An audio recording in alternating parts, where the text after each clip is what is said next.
to Snowmobile Sessions Live on YouTube and your favorite podcast platforms. It's the #1 destination to learn about snowmobiling, network with other sledders, and have an awesome time doing it.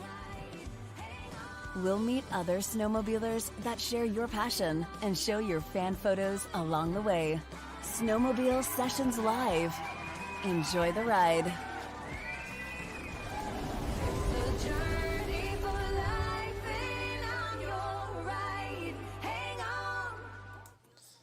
All right. Thank you, everybody, for hanging in there while we get this show on the road. And thank you, Disco Fitch, for the Beverage Fund membership subscription. I appreciate that. That is awesome. We really appreciate that. Lots of stuff coming up. We were just talking about it on the weekend. Stuff coming up for members only, and away we go. But we have John Gibbs here tonight. Thank you so much, John, for joining the show. Exciting things happening. You're getting lots of riding in. Yes. Where have you been? So far, I've been to northern Maine quite a bit. I'm actually heading back up there early tomorrow morning, and then I get back and I'm headed out west to go test and ride the 2027 stuff. And so I'll be doing some live drops from somewhere out west with the release, putting out some pictures and videos and some reviews on the 17th when the embargo lifts. That's cool. So, yeah. Are you when you're saying out west, are you going to be talking about trail sleds, or are you going to be doing everything? It's probably going to be the whole entire release. So we're going to be actually trying and driving everything that's new for 2027. So, and I think it's going to be a pretty good release, pretty big release. I think there's a lot of exciting new things in the works and that are coming, and I think it's going to be really good. And you're going to let everybody know tonight what those things are. Yeah. We won't hold you to it. That's okay. Yeah. You can just tell us the Gen 6 and anything that's neat about it. Yeah, right. Oh, goodness. No, but we had a chat at Heydays, and you were over the moon about something. Do you remember what it was? Oh, gosh, I can't remember now. You had a tour of the XPS factory. Oh, yes. Yeah, that was really quite something. I'll tell you, to go there and see how much money and engineering and time and effort that goes into the XPS oils and lubricants. It is mind-blowing, the money. The lab, just the lab alone, is, I mean, they're testing everything and testing and testing and testing, and extreme temperatures, cold temperatures, way below zero temperatures. I mean, it's an amazing facility, and to see how it comes all together, how the oils actually physically get made, and how it comes from the raw oil and how it all gets broken down, and it was quite amazing to experience that and see that and tour that factory. We actually learned a lot. I mean, they actually have their own dyno facilities there and everything. So they have engines in there that they're dynoing and running, testing, wide open, low throttle, high throttle. They're all over the place, but they're doing hours and hours of testing. So, it's not just some company on a whim that just threw some ingredients together and said, yeah, this is XPS oil. They really spent a lot of money, a lot of engineering, and a lot of time into making sure that they want to put out a premium product, and they want to make sure that the rider's happy with the product, and that when they go out, that they're going to get, make it back every time they go out. So, and it takes a lot of testing to go into that, to make sure that you're using the right oils and lubricants to make sure that engine's going to, last. Oh, absolutely. That's the thing, that the myth is that, Ski-Doo doesn't make their own oil. It's, blah, blah, blah, blah. You hear it all, but it's totally, when you said, no, it's actually an XPS factory, like, I was like, really? Like, that's a thing. Yeah, it's really cool. They're dedicated to BRP and Ski-Doo's products, and Luke Tech does a tremendous job. And they work hand in hand. I mean, it's just sitting in the conference room and going over videos and diagrams and everything, and it's very impressive to see, and to see the oil come right off a train car and go into, it seems like miles and miles of pipes going everywhere that, all changes all the oil into the right formula that gets broken down to get, I mean, they do everything from creating the oil, processing the oil, bottling the oil, putting the labels on the jugs, and away it goes. I mean, it's a full distribution facility. So when it leaves there, it goes off and it's ready to be used. Oh yeah. Like, do they make the cleaners, like the clutch cleaners, the Oh yeah, they make S1 and all that? Do they make Yeah. that there? Yeah, they do a lot with all the XPS stuff. They do a tremendous job with the oils and lubricants. Yeah. Yep. Very cool. So did you get to come home with a free case or anything like that? Oh, no. They gave us some cool hats and stuff, which is really neat. And it was we had a nice free meal on them, and a great tour of the facility. And it's just like there's one whole massive floor that is just testing, and this station is testing for this, viscosity, and this station is testing for longevity, and that station is testing for bearing wear, and that station, I mean, it's just one right after another, and it's definitely a major investment if you want to have a product that's going to run well and run for a long period of time. Oh, for sure. Michael DeJulio says, absolute legend. That Ski-Doo feeling, baby. Let's go. Yeah. So this is a funny thing. You know how I said when Tim Weiss in our comments said cue the Jeopardy music? When they were waiting for us, they were literally having a game of Jeopardy. That's awesome. In our comment section. So that's what what's your favorite category. That's why there's a comment. Oh, okay. That's funny, all terrain. Thanks for playing along. That's cool. Because I was like reading the comments and it was like, I will take vintage sleds for 500, Alex. What is the name of Red? Oh, okay. What is Yo Mama? Because someone said Redneck's Dirty cool. Hands, fastest sled. What is Yo Mama? That is all. I wondered what I did catch a little. You guys are awesome in the chat, man. But here's the thing. This is what's your favorite category. But so tell people what you're riding and what is your favorite, because you do backcountry riding quite a bit as well. Like, what is your favorite line of or category of Ski-Doo that you have? So I'm running a backcountry XRS turbo that I've, it's got a tune in it. It's got Jaws pipes. It's clutched. It's actually it's got the 43 front end. It's a 146. I know a lot of people have that. They're really reluctant to go from a 137 to a 146, and the fun factor alone between the skid, the two skids it's a constant smile on the helmet. It really is. The 146 bridges the bumps better. It gives for a better ride, in my opinion.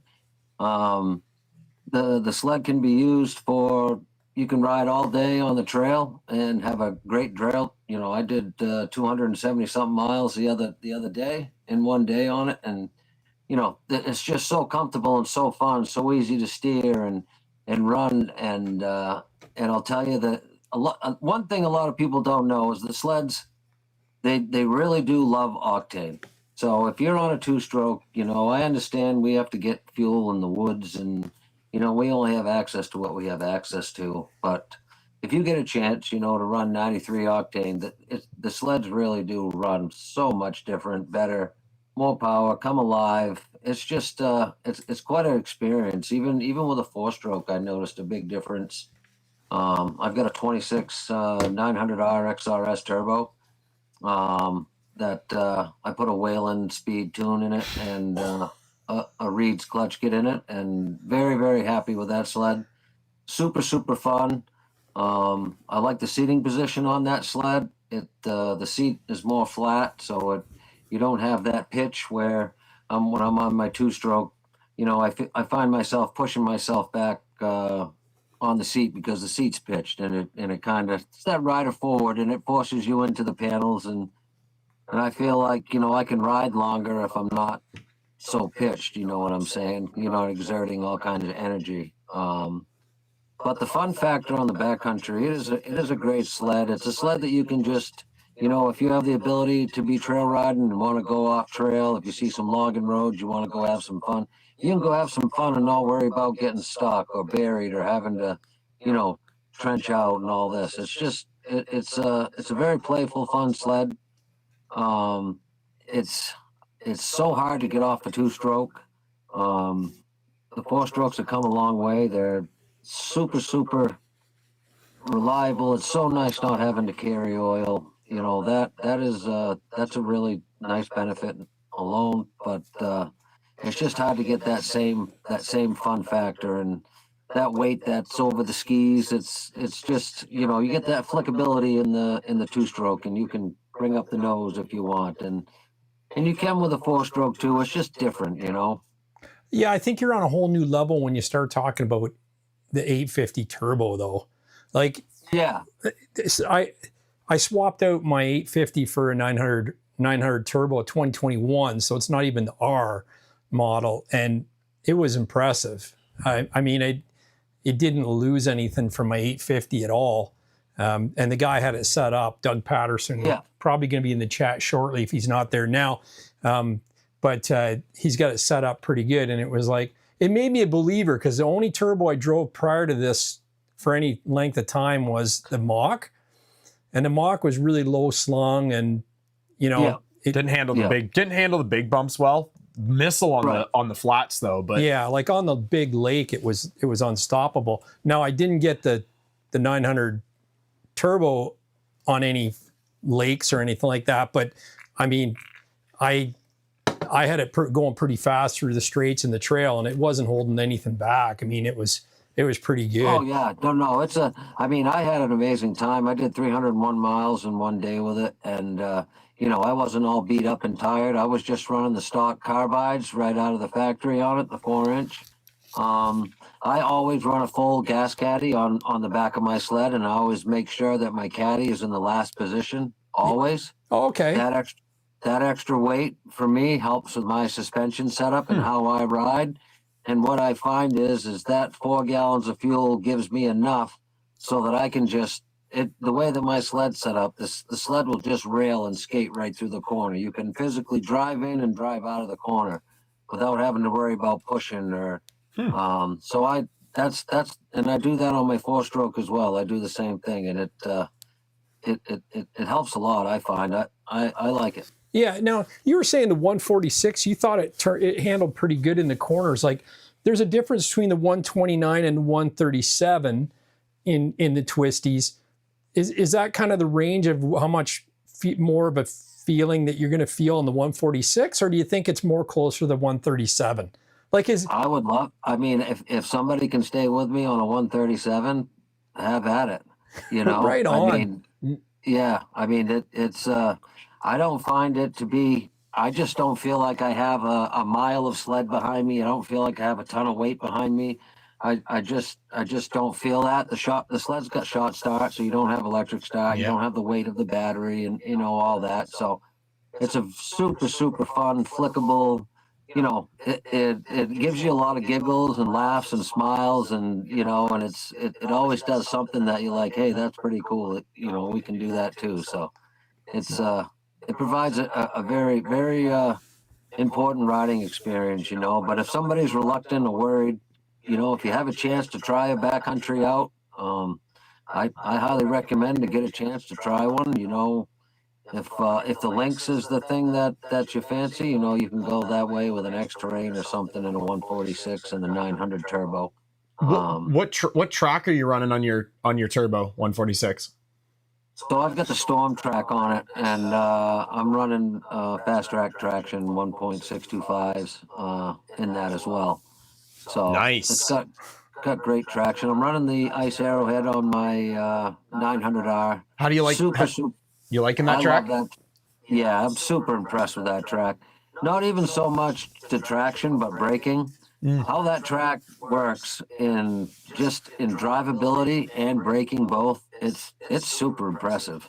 It really is. And that track for a 900R, I'm probably going to put my studs in tonight. My fast track studs in my Ice Arrowhead tonight. But I tell you, even without those studs in it right now, it's a very, very impressive track.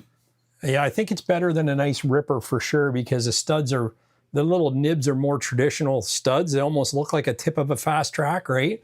But so on your Storm, it's a 150, is it? Yes. And then so you're putting 1.6, you're stud in the center, the deep paddles, or? Oh yeah. Okay. Oh yeah. Yeah, because fast track usually says just to put the 1.25s in it on the outside, on the edges, rather than, so you're actually running basically like you're running it over your paddle in the center. Yeah. That's got to be aggressive. We're looking for full sneaker. You know, you want it to stand up on a flat groomed trail. Oh yeah, when it's nice and hard and cold in the morning. Oh yeah, it's super fun. That's cool. It really is. Yeah, we like this. We like the Storm track around here. One of our viewers can't get enough of them, and probably if it wasn't for the driver size on a comp turbo, he'd be running one on that too. But because that 9-tooth, you can't run certain tracks. But right. Well, the nice thing about the Storm is the Storm itself is a 2-ply track. The Ice Storm is only a 1-ply track. Mm-hmm. Some people get confused there, but the Storm itself is a 2-ply, and I only run 2-ply tracks. That's just how I am. You know, I don't ever have pullouts, bent studs, broken studs. I've been running fast track studs now for, gosh, I can't even tell you how many years now, 7, 8 years, something like that. And I've never had a pullout, a bent stud, a broken stud, nothing. I mean, these things are phenomenal, and they're stainless steel. They don't look like shit when you go pull the sled out of the trailer. They're not all rusty, and you know what I mean? They just... Yeah. No. We've been 5 years with fast track, and we're believers. Yeah. No, same thing. Yeah. And we stud single ply tracks with them. We've never had an issue. We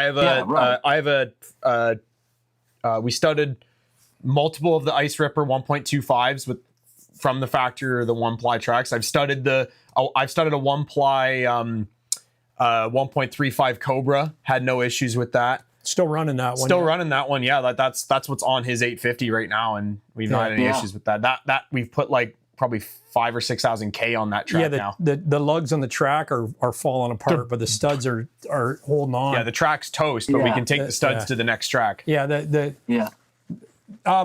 Sled Tube wants to know, what octane booster do you recommend? You were talking about octane boosters earlier. So if you don't have access to, good fuel, I understand you're way out in the wilderness, you only have access to what the people have. Some have non-ethanol 90, some have non-ethanol 91, some only have regular, it all depends on where you are. So the best octane boost that I find, and I've done a lot of research on this, spent a lot of time with it, talked to many people about it. And I spent a lot of time talking with Wilder Racing and Performance about it. And it's called Boostane, Boostane.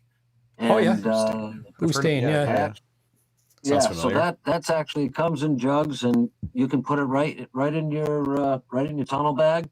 I keep a bottle of it right in my tunnel bag, and that's what I do. But I also keep, I've got EP141 race fuel in my trailer, and I mix a couple gallons of that. The sleds really do like the octane. You're talking. Just think about it for 1 second. What other industry?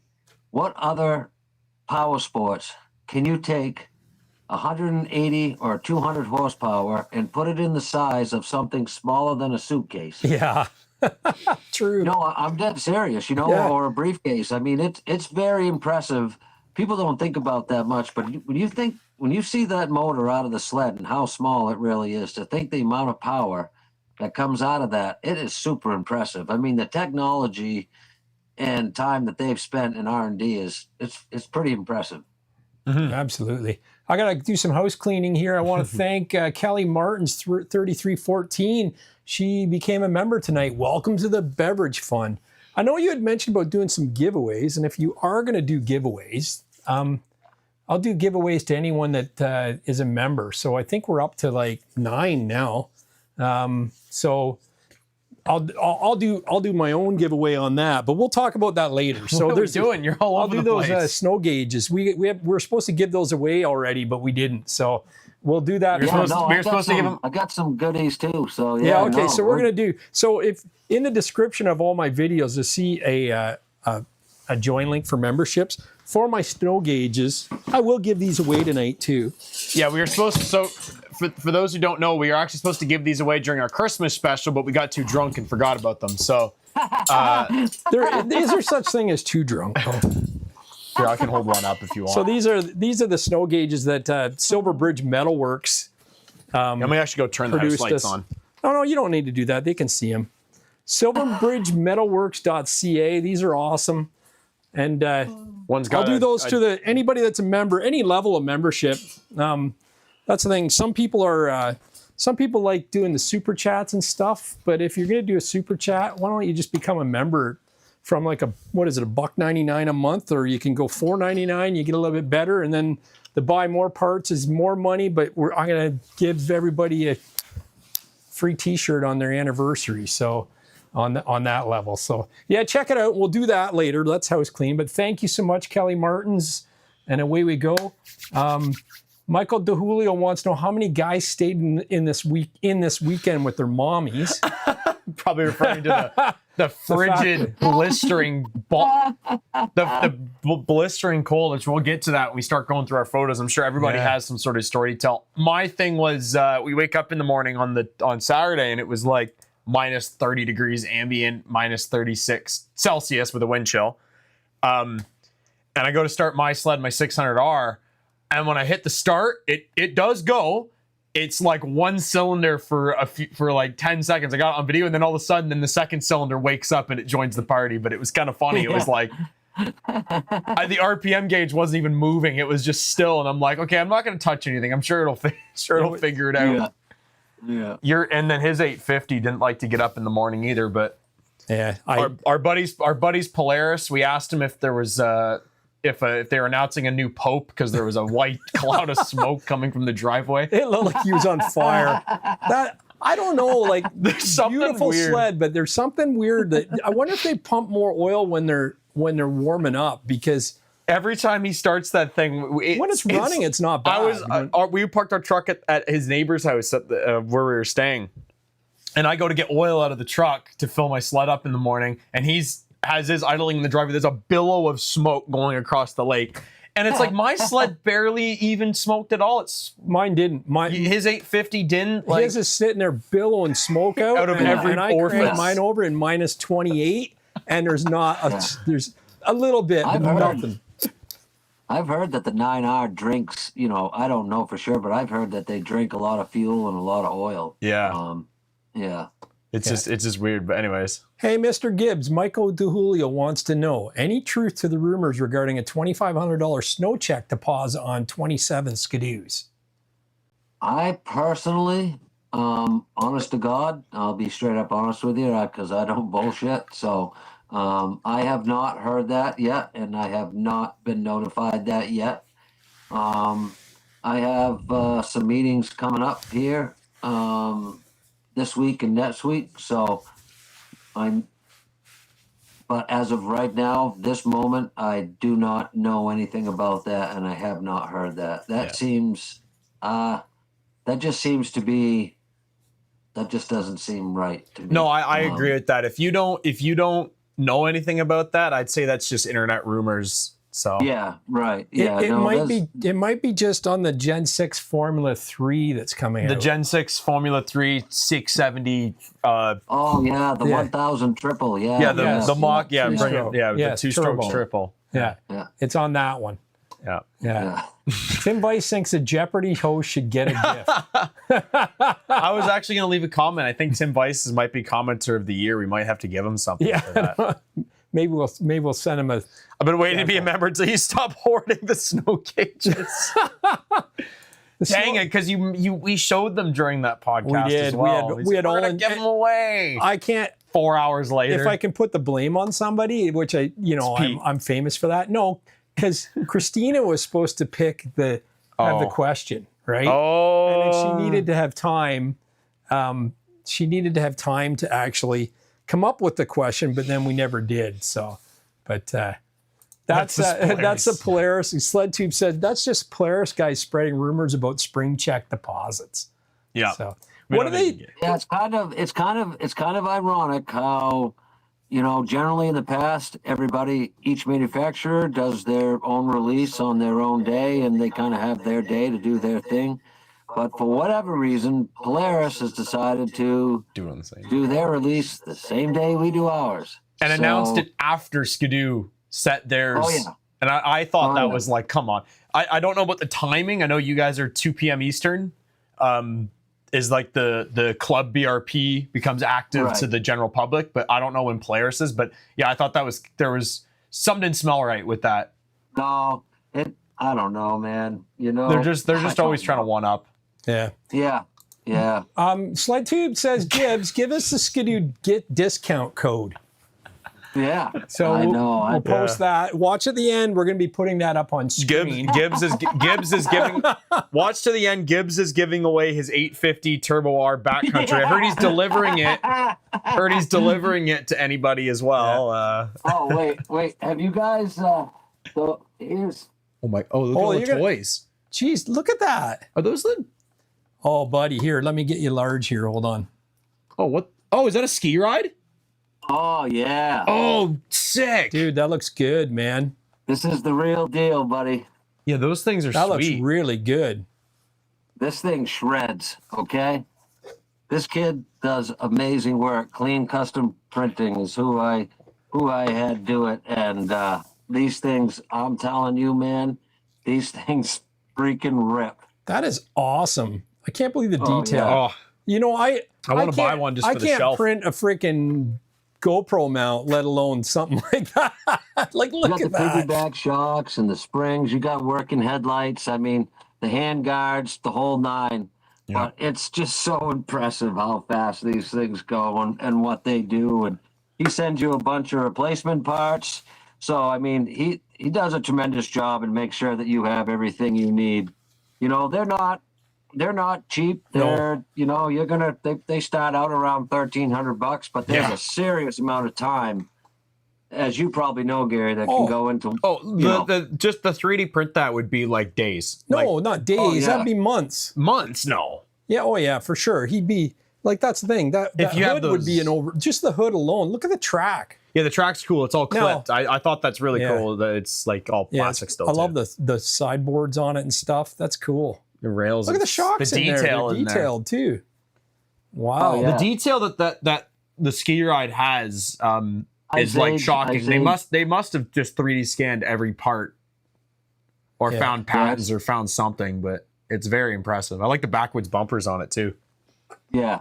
It's just it's impressive. I love that. Yeah, I'm trying. I think I'm gonna have another one to build by whatever. That's cool. Why not? That's cool. Yeah, they're super fun. Michael DeJulio wants to know how's New Hampshire trails this year, Mr. Gibbs? Last year when you had no snow. Yeah, no. This year, so actually, right now, at my house right now, I would say I've probably got around 16 inches of snow, and they're calling for another 3 to 6 inches of snow that's supposed to be here by Wednesday. So I've got 54 acres. I can ride my property. You can pretty much ride a good part of the state right now. We're actually doing real good. Northern New Hampshire has a good charge of snow. It always snows in Pittsburgh. Very scenic, beautiful to ride up there. It's just a small area, so it gets crowded. A lot of people go there, tons of game wardens. Just checking for stop signs, registrations, speed, blah, blah, blah. So, there's a lot of that, but New Hampshire is the northern part is very scenic. But you can ride central New Hampshire all the way up to northern New Hampshire right now, which we haven't been able to do in some time. And even in the state of Maine, you can ride from Kennebunk all the way to Madawaska, which is right on the border of Canada. Yeah. So, Yeah. You've ridden Quebec. Is New Hampshire comparable to Quebec? No, definitely not. No, Northern Maine is more comparable to Quebec. I had a blast, Corey, and I actually sent you some pictures of Corey and I on our trip from Quebec. Right on. Yeah, we're gonna see those. That was the thing last year they did, right? Yeah. Yeah, Corey told, because Corey came to the our group ride like shortly after getting back. Actually, it was when he got back. He loaded up his sled. Yeah. And his friend actually met him at the airport when he got back from Quebec, picked him up and took him to Sudbury to go riding. Yeah, that was what a surprise to have. And he showed up to our group thing and it surprised everybody, and it was really cool. Yeah, no, Jinx. Yeah, I love Jinxie. He's a great guy. He's a lot of fun to be around. Good rider. We had a great time together up there in Quebec, man. We really did. I had an amazing experience. The hospitality was phenomenal. The trails were just great. The clubhouses were awesome. The food was great. Everything from the heated garages to lock your sled up to the amazing hotels and the indoor-outdoor pools. And I mean, the whole experience, being able to go to the oldest lighthouse in Canada was super cool. Being able to snowmobile into a casino was freaking amazing. That was a blast. Yeah, that's cool. Yeah, Michael DeJulio's got it right, man. He says he thinks Drew and I should take the winter of 27-28 and go live in Quebec. If only. Yeah, if only, exactly. But live in Quebec or live in BC. It's weird how the snow has been this year. Like, you guys probably know where Moose Valley is. Do you know where that is? It sounds familiar. That's in Canada, but it's over the border from Maine. And it's really weird because Madawaska's got like maybe, 1.5 to 2 feet, but you go 30 miles into Moose Valley in Canada and they have 6 feet of snow. I mean, it's so weird how the snow has been this year. Yeah, for sure. No, we're having an epic winter. We were just up north, like 2.5 hours north of us. Kind of, it'd be pretty far into Ontario from you, but we were just up north near our cottage, and it was like we've never seen snow like this. Yeah, it's been awesome. And it's like the powder is like this really like it's like this fluffy kind of grainy stuff. So they're actually still like a decent amount of grip in it too. So it's pretty fun to get into that. But it's up to your crotch. I jumped off my sled and it came up over my torso, and I'm about six feet tall. So there's awesome. a good amount of soft, but then if that's base underneath, it's not even grass you're hitting, it's base of ice. So. Yeah, when I had to dig this guy out, it was up to my waist. Do you think that's helping? Do you think that's helping sled sales for some of the dealers in Canada? You hope that that's what's going to happen this year. Yeah, so my wife works at a Yamaha dealer, and they sold their last Sidewinder this week, so that was pretty big. And a few of the Ski-Doo dealers I know, they're right out of used sleds. So good. Yeah, that's good. Yeah, so I think your spring order, I think the spring check next week should be a good year for them, right? Like there's very few pockets of like red on the Canada map. Like it's little, just like connectors closed. I think it says we have 28,309 kilometers of trail available, and I don't think we have much over 30,000 left in Ontario. So wow, that's it's an awesome. amazing Good year for for Canada and Quebec. I actually just saw a picture from Mount Valin in Quebec. And it was a guy riding some power lines. I didn't know that wasn't in BC. Like, that's how much powder they have up in that area of Quebec. It's wild. Like, that's impressive. Even here, like we went out at lunch. I said, Drew, let's go take a boot. We went to this clubhouse in Burford and back, and we're fortunate since we moved, we can leave right from our garage. And I mean, on a bad snow year, you wouldn't be able to do that. No, we got lucky that this year. Yeah.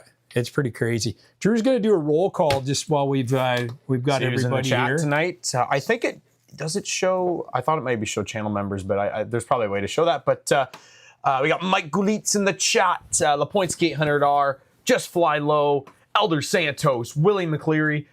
There's Doug Patterson. Yeah, Doug Patterson's in here. Chroma Testing. That's a name I don't think I recognize, but Chroma Testing, a Renegade X850, Rob Hilditch, Olive Garden Gnome, Josh Arnett, Brian Lynn, Slush Lake. He said it's now mostly Snow Lake instead of Slush Lake. Cool. Good to know. Ron Kestalut, Dave W. Yeah. Tim Druin, Bam Customs, which we have some updates for everybody who's been following along with that guy in our chats. Iron Moose is in the chat. Mark Godfrey, Michael DeJulio, Tim Weiss, All Terrain TV, Chris Watson, Sled Tube, and Vet Fan 1967. Thanks for tuning in, everybody. Who else we got here? DS. No, this is the guy that just Disco Fitch. I'll call Disco him. Fish. That's Luke awesome. DeVries says first time watch from Drayton. Welcome, Cool. Luke. Nice. That's awesome. Awesome. That's Very great. cool. Yeah, we got. I know a last name DeVries. Yeah, I don't know if it's DeVries, the same DeVries, but I'll Oh, maybe. That there is brought to you by. Come on, get it. Tired of dealing with worn out carbines and scratchers that just won't scratch your inch? You deserve better. It's time to upgrade your ride with Quali Pieces. Quali Pieces is the leader in specialized snowmobile accessories, bringing you innovative products that solve the everyday problems we all face on the trails. From their durable, long-lasting carbines, Trailblazer ice scratchers, to their ingenious roller ski, Quali Pieces has redefined quality and performance. Have a taste of their specialized carbines at qualipieces.com and take your snowmobile to the next level. Yes. You know what? I forgot to run this last week, but do you find you get lost on trails at all there, John? Or your group gets separated? No, so I'm just Oh, going of to course not. Of course, John Gibbs doesn't. Listen. I'm not a big group rider. I can't do it. 3 or 4 people is the max. If not, you're always waiting for someone, or somebody's cold, or somebody's complaining, or somebody's this, somebody's that.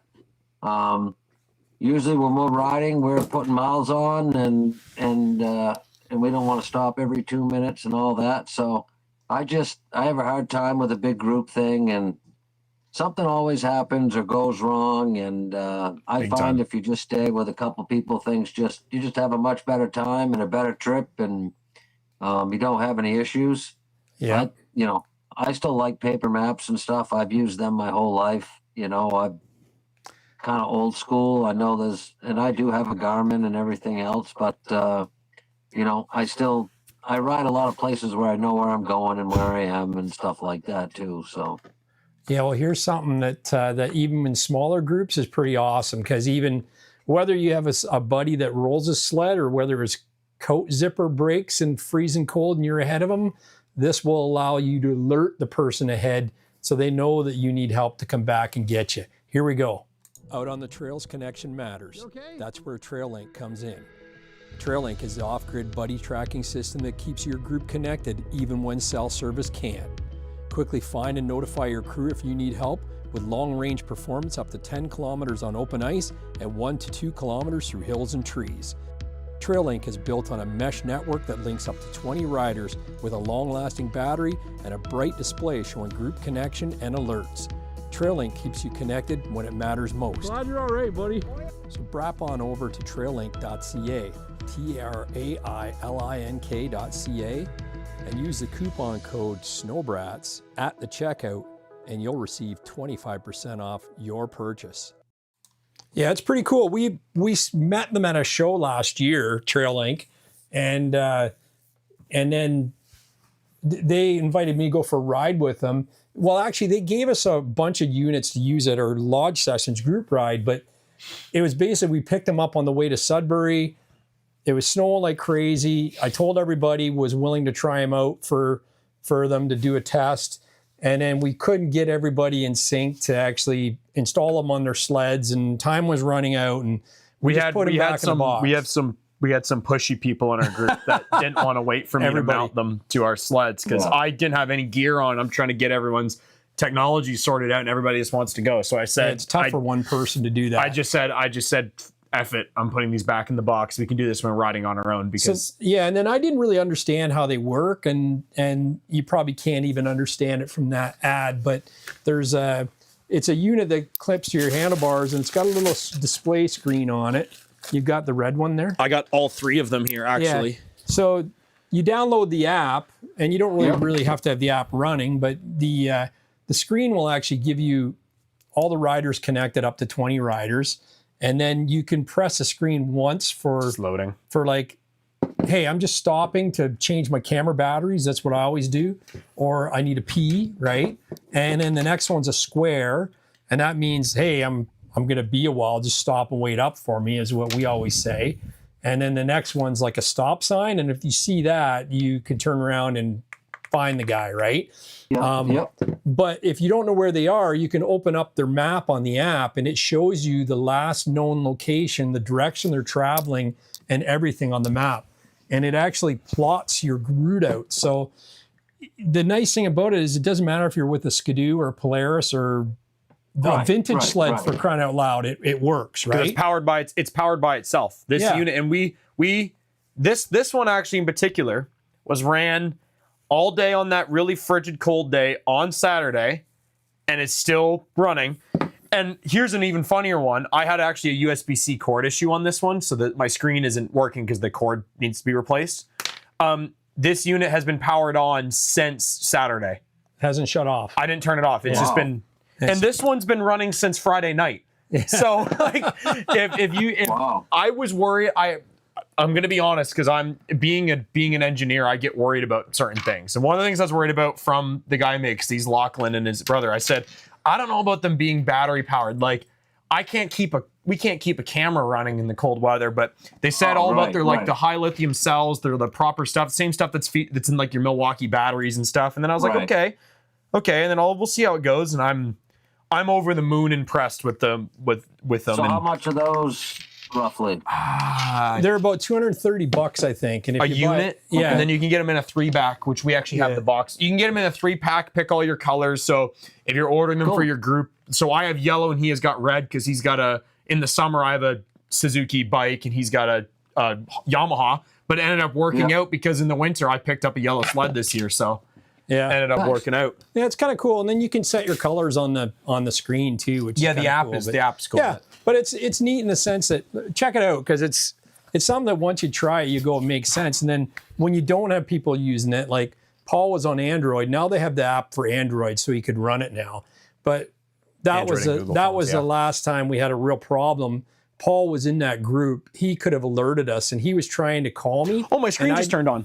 I didn't have cell service. So he was trying to call me with no cell service, and I finally got the text when I was like half an hour more ahead when I finally got cell service. This would have, had he had this on, he would have been able to alert me and it would have went through. Right. You know what I mean? Which is really cool. So yeah, and the map is kind of cool because here are the units actually connected. So let's say this is my sled and I go like this. So I'm saying stop. Nice. They're sometimes when they're close together they don't like it, but I think they're. It should go. Am I not in the right group? Yeah, you're not in the right group. Okay. Well, this demo is not, but this demo's failed because I'm not in the right group. This one's lit up orange because it's not actually connected. He's trying to demo something. He's not on the same Anyways, page. You can at least get the idea how they go. Really easy to press. Very cool. Oh, I love them. I think this is when we saw them at the sled show, it's one of those things we were just walking out of our Toronto show, and then all of a sudden it was like, who are these guys? Oh, here's my percentage of the one. I can actually look at the percentage battery. So this unit that's been running since, God knows, since Saturday in the cold, still has 17% battery, and it's been on for 48 hours. Yeah. Running. Oh, that's cool. Running the unit, running the screen. So yeah. Yeah, we should actually probably turn these off now. Yeah. But yeah, it's kind of cool in the sense that they're neat. Hopefully I can get my buddies to use them all the time now that we've got 3 units now with the blue one. And hopefully we can get them to use them because even the other day when my buddy blew his zipper out of his jacket, it would have been awesome to have him using this to go, stop. I'm going back to get a new coat. Like he was going back to the cottage to get a new coat. So yeah. Right. Yeah. They're like a product that it'd be nice, even if your buddies maybe don't own them, if you had the 3-pack, you can set them up in your group because they take 30 seconds to set up now. You can move your phone. Yeah, over like too. it's So I think that if you get enough people getting involved, I love the product. I love anything on the snowmobile trail that increases safety. That's why we were one of the first adopters. Like that first season when those Ski-Doo signal lights came out, instantly put on both of our sleds, no questions asked. Like anything that helps increase trail safety, we're all about. So No, definitely. Yeah, and actually, Tim said maybe that could be a giveaway. We are going to be doing a giveaway with TrailLink at the end of the season of Snowmobile Sessions, so the end of February, early March kind of thing. So and if you guys need any more information on it, we do plan on making a full in-depth video when the kind of now that it's starting to get out of its beta phases of it, now that it's available on Android and all the devices, we want to make a video on it showing exactly how it works. Distance demos to show you guys how far they work because it's an extremely long distance. Yeah. So yeah, there's a lot of things coming on those if you want to learn more. But you can go to TrailLink's website, TrailLink.ca. TrailLink.ca. We have our 25% off code. Yeah. Snowbrats. Yeah, cool. So, and with that being said, one more ad, and then we'll get back to business here. Sorry, guys. Fast Track, our friends, right? Yeah, buddy. Yeah. Here we go. One more, and then we'll get into fan photos after this. Fan photos are brought to you by Fast Track Snowmobile Traction. This season, quit sliding sideways on the ice and losing races to your buddies. A Fast Track stud kit will help you with improved braking and give you the arm-ripping acceleration you crave. I put over 3,000 clicks last season on my Renegade 850, and I'll tell you, these studs exceeded my expectations. Not one broken stud, my idle wheels still look like new, and they hooked up like I was on rails in the twisties, inspiring confidence every ride. Fast Track Top Gun kits are the highest rated stud kit at 4.9 stars with over 230 reviews. The studs are heat treated stainless so they are strong and they don't rust. The kit is lighter, easier on the track, and has a lifetime warranty against breaking. Each kit comes with a track-specific template for complete balance with over double the scratch lines from stock templates. All listeners when purchasing a stud kit can get a free install kit, a $30 value. Visit fasttrack.co, add both products to the cart, and use the coupon code SNOW at the checkout. That's fasttrac.co. He's a super accommodating, just decent human being. Yeah. We're talking about Chris at Fast Track. It's he's so helpful, and I mean that's saying when we bought a 2018.5 600R. Do you remember when they came out, John? Yeah. And it's basically the first XRS in a 600. What was the start of the new 600R? That was the whole thing. The new 600R. And anyway, it had an ice ripper on it, and it was questionable miles on what's on the ice ripper. And I reached out to Chris on a Sunday and just texted him and said, "Hey, listen, sorry to bug you on Sunday, and you can wait till tomorrow to answer me, but this, and this, and this, and I've got a box of Fast Track 1.25" here that I had for my 25 with the single ply. Do you think it's smart to pop them in? And he said, yeah, throw 136 in and go. I was going, should I just put 90 in? And he's going, no, do the 136. It'll be, do 136 of them. And he was right. Because it'll give you more stability. It's less stress on each stud and away you go. So. And he was right. Yeah. It hooks. It's amazing. Yeah. It's that $600 is untouchable. But so we'll get into these fan photos here.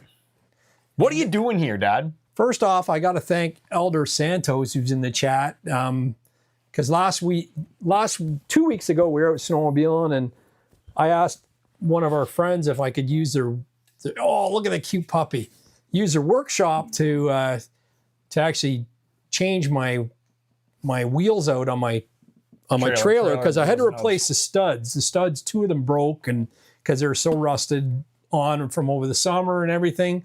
And Elder said, bring it over, we'll put it on my hoist in my shop in my backyard, and we'll do this up. And we ended up doing the wheel bearings, repacking the bearings. We actually put new seals in, and he got me on the road Wednesday night, and we were off work on Friday, and away we went. So it's I can't thank him enough. Thanks, Elder. That was awesome. And I got a video coming out of everything we did, and he'll show you how to properly use a swing press if you haven't used one before, because it is in there. And then this is a little something Drew and I did for our local club, Drumble Snowmobile Club. They've been dying to do a barbecue fundraiser, and but they didn't have a barbecue and they didn't have anybody to donate it. The local hardware store turned us down, and Snowmobile Sessions Mud Brats stepped up to the plate. We got this barbecue tank and a cover for them, and there's going to be a hot dog cookout at the Drumble Clubhouse on Saturday. You know what time? So Awesome. yeah, That's so I don't awesome, know, guys. yeah, it's donations only, and You can stop in. Meet the and legendary Wilbur. Wilbur's going to be cooking up the dogs. He's awesome. Tell him you're buddies with Gary. He'll laugh his ass off at you. But yeah, so we're happy to help out and with the club, and hopefully they have much success with that barbecue.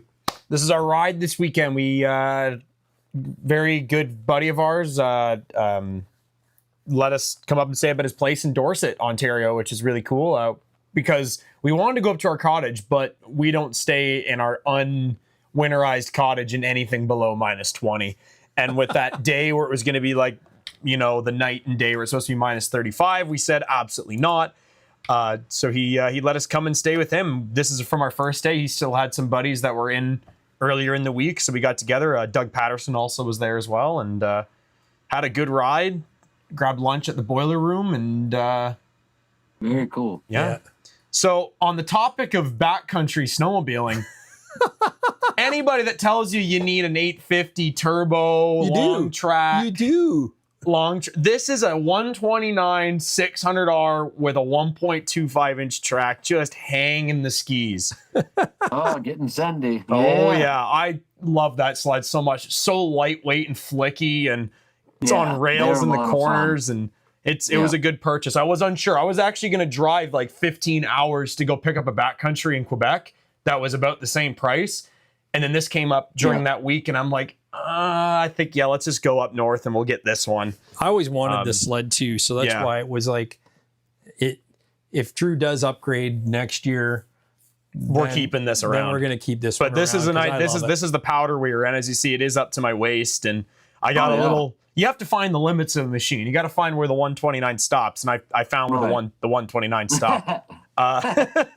It's when the snow gets over your knees is when you need to stop. So isn't that impressive though, for that to be in there? Like it's insane how much it went through. Like the front end is so light, it just floats. I would have taken my Renegade in there. I wouldn't have taken the 137 Renegade in there either. I always found the front end just wanted to go like this all the time on the R motion skids. But the 129s are kind of on the R motion side of things are known to be a lot flickier on the front end side of things. So, and then this is him attempting to do some backcountry snowmobiling, and I was just making sure those Koala Pieces carbides are still good, and they were great. Who took this photo? Doug Patterson. Doug actually. Oh, I was like, who took this photo? But you can tell how far away he was from me because he was like ultra zoom. Yeah. But you know what happened there is it was a lake and it was deep snow, and when you tip it up on one ski, you could actually power slide it.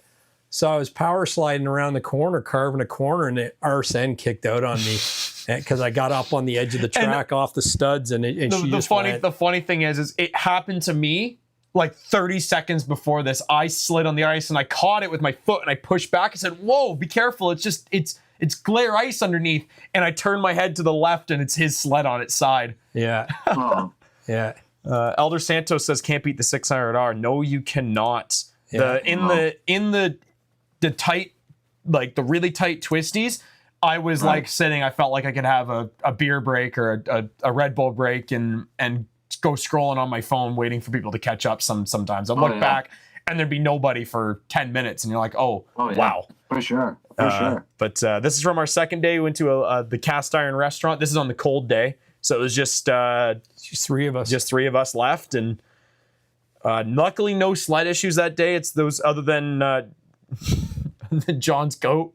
Yeah, he had his Polaris jacket zipper broke, and because we got to like an intersection. I'm like, where is he? Like, he could be that far behind. It was a bump. It wasn't like it was a bumpy trail or anything. And we're like, maybe we should go back after a few minutes. We go back, and he's got a ratchet strap ratchet strapping his coat shut because like it's cold. Like you can't stand outside. I can't emphasize enough how cold it was up there. You couldn't stand outside without your face or your body covered. Oh yeah. And he's got this jacket, and then we had to ride back across a lake to his house, and he's like holding his jacket shut and all that. But went back, got a different jacket, and we continued our day. I found another 600R, which I always had this thing when we bought this. I said, I don't think I've ever really seen many of these on the trail. I saw 4 of these this weekend because they only made like 500 of these, so they're kind of rare to see. Yep. And then so like we always find it's funny. This is at what's this event? If you want to, that was Trails for Hope fundraiser. So Doug, you probably heard about this because MJ's heavily involved in this. Yes, yes. Yep. OFSC was losing a whack of trails, like 7,000 kilometers of trails, and they needed funding. And on the 11th hour, pretty much, Doug Ford and Grayton Smith, who you see, go back to that last picture. So Grayton Smith, he's the microphone. MP from Bracebridge. He's with the microphone. Doug Ford's our premier of Ontario, so he's like a state governor, right? Yep. And then Jill Dunlop is a minister of environmental. She does a lot of environmental and emergency services stuff. And the funny thing is, she was on Thursday. She came to see County of Brant, where I work, and look at my drones for how we're using them on the river management, ice flow damage, and the risk of floods and stuff. And I met her on Thursday, and then when we went to this event, you know, there was an Arctic EXT there, and we were looking at this EXT. It had this prototype plate on it from Minnesota. Literally from Minnesota. And I'm going like, holy crap. And then she walked up and was shooting the crap with us about snowmobiling and stuff. And we were there for quite a bit. And then a guy comes over and goes, hey, want me to back it up for you? And I made some comment of like, oh, I'm sure she's capable of backing it up herself. And we laughed, and then she leaves, and then I get home, and MJ posts this, and it's Jill Dunlop, and that's who I met was on like that sled, 2 days before. And so it was like, that's really cool. Didn't recognize her with her word. This thing here is the best picture ever.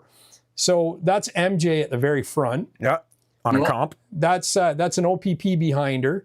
And then behind the OPP is Doug Ford, the Premier of Ontario. On a 900 Turbo R, on her 900 Turbo R, actually. And then we've got another OPP, and then the next one's Jill Dunlop, and then we've got Grayton Smith behind her. Behind Jill. And I don't know who the other 2 people were. They might have been just helpers or something like that, but security. But how many mile ride did you guys do? They didn't go very far. They had breakfast out of the Premier's place, and then they paraded over, which is probably about, I don't know, what would be 15, 16 kilometers. Yeah. Like so 10, it wasn't far. It wasn't far. Miles. The point was to get them out there and show that the Premier is involved with it, and you know that he loves because he has a cottage down the road from us. He's all about it. Like we pulled up to him.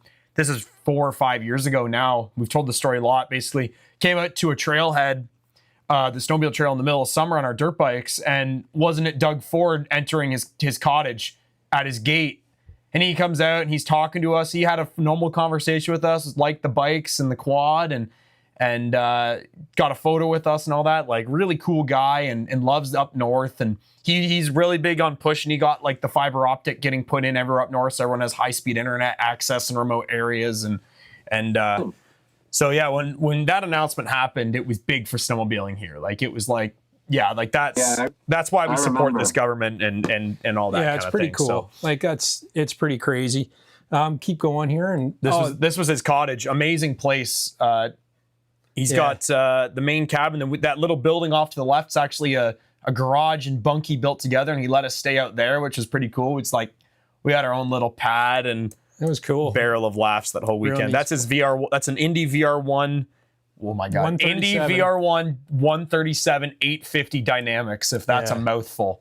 Good grief. Cool, really cool sled. Really sharp looking sled. He's got the 7S on that. He says he likes the Dynamics, but he was supposed to swap sleds because to try the Smart Shocks versus the Dynamics, but he needs new carbides, so he's got some quality pieces Treks on order. So when he gets those on, I'm gonna ride it and do a review. And there's just another shot on the lake. Yeah.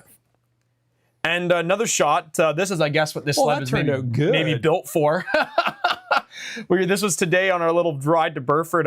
I squared up this snowbank, hit it once, and then he's like, "Oh, Dad's like, I got to get a shot of you doing that," and passed him my phone and launching the 600R. So it's a fun sled. And you want to? Yeah, and Brad Bender, congratulations to our man Brad. He's had some sled issues. Yeah, I'll say that. So he's got the 900 Turbo 2023 picked up today. Smart Shocks. With Smart Shocks, 7.8 panoramic gauge. Looks like it's got some roller skis on it. Ride. Yeah, so he did really good on that. So that's awesome. Looking forward to riding. I cannot wait to tell John, because John's going to go, he bought another one? Yeah, that's right. Yeah, we'll keep going. Please don't happen again. And then Fred. I'm going too fast. Sorry. Yeah, go back here. There we go. So Fred Heinzler sent me a few more pictures from this event, and you'll see here. There's tons. He was there just before us. We were supposed to meet him there, but we got there a little late because we decided we were going to stop for lunch, of course. Yeah. Right. And so there's a good picture. So they raised over $100,000. There was a check for $100,000 from Mattamy Homes in that area. So that was great. Wow. And they had little QR codes you could walk up to and scan to donate $20, $50, or you could custom make your own. Yeah, it was really well done. And it was. I really liked the event too, because this is just this is the smallest cottage town you can think of. It maybe has, maybe 500 people that maybe live there, and maybe even less out of cottage season. And they put on this great event in the park at the community hall. They had cones set up and a course groomed, and they were learn how to snowmobile. So they had a Yamaha utility sled and a snow scoot, and they were letting kids and adults try snowmobiling in a little course and all that kind of stuff. They had the gear and helmets and. Wait, that wasn't a snow crop? We need a lot more of that. That's for sure. We need a lot more of that. We need a lot more of, kids, somebody that's never ridden before, friends, anybody, somebody on your street, if they've never ridden before, take them for a ride, show them what snowmobiling's about, Yeah. That wasn't a racetrack. I thought I won. No. Yeah. But yeah, so there we go. And I had a good chat with the OPP. You're going way too fast on these pictures, man. Yeah, but there's Doug Ford with the OPP and so it was pretty fun. And now they're riding 600 E-Techs. I was saying that's the first thing I said to the cop is, must be nice to be on a competitive sled now that you can keep up. They were on fans for years. 500 SSs and 600 carbs. Yeah. So they're on 600R, Renegade. These are backcountry actually adrenalines is what they are. Yeah. Nice. So they finally gave the OPP an upgrade too. This is as he was leaving here. I really wish that I had time. The funniest thing that happened to us while we were there was, so we pulled up right where that sign is with all the information on it. We pulled our sleds up right on the snowbank. And obviously we were getting ready to leave. So I just my sled turns around on a dime because it's a 129. So I just scoot out of there down the snowbank. He turns his around, kind of gets in the soft powder along the road, was fine. Then our buddy John comes with his Polaris, and because John just had to have the worst day of snowmobiling, he got stuck in the snow at this event with all these OPP around everybody. And John's like, "I'm not doing it, Drew. You got to do it. Get my sled out." So I get on. I've never even been on the Polaris. I'm like, oh, this throttle feels kind of weird, but I'll figure it out. I lean it over to the side and it's like there's all these people around. The snowmobile safety course is right next to where he gets this thing stuck right there. And I'm like shooting a friggin' roost out the back, and it's like, oh my gosh, we look like the biggest tools. Yeah. And the OPP were pulling out there right in front of me while I was sitting there waiting on this. And I said to the cop, he looked at me and I go, "You can dress him up, but you can't take him anywhere." And the cop was laughing. Yeah. I did get some video on that of these clowns in there. And if you're in the area next weekend on Saturday, Hill and Gully Riders, coming weekend, Hill and Gully Riders have their open house going on. So they have like a vintage sled show, a show and shine and barbecue and all that. We're going to be up there this weekend too for the first time ever for the event, because we don't have any group ride planned or anything. But if you guys are in the area, come in, stop in, say hi to the Hill and Gully. They do one of the best grooming and best setups of the trails up there. They usually take the longest to open, but it's because they want to make sure that everything is pristine and safe before before giving the go ahead. So yeah, for sure. There's Fred with his thermometer. Yeah, Fred took a shot of the thermometer on the Saturday. It was minus 27 temperature, and I think it felt like minus 38. I think is what they were saying on the news. So that's cold whether you're, and that's Celsius, whether you're in Canada or US. That's still bloody cold.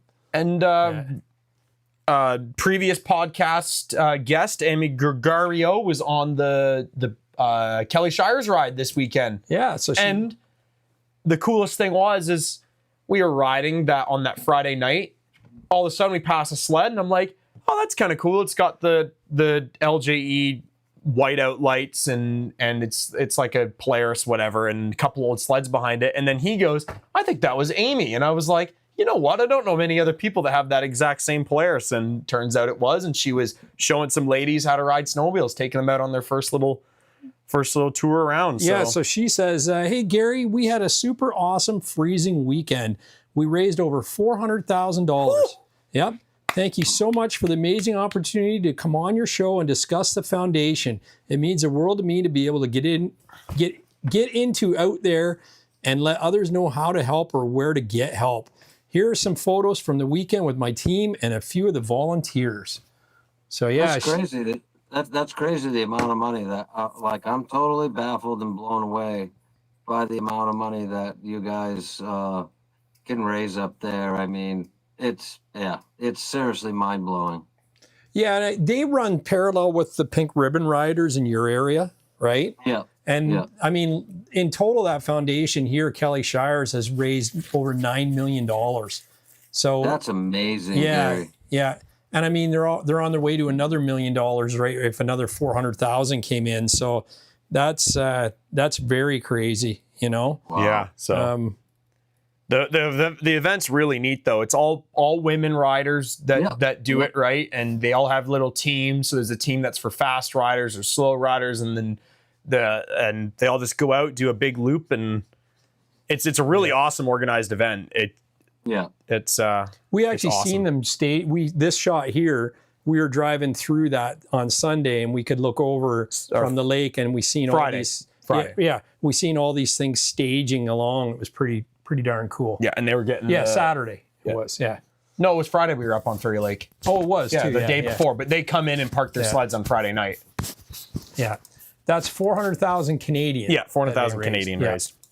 Yeah, for sure. Iron Moose says, great job, Amy. And All Terrain says, wow, that's a fundraiser. Do you have anything from Dave W?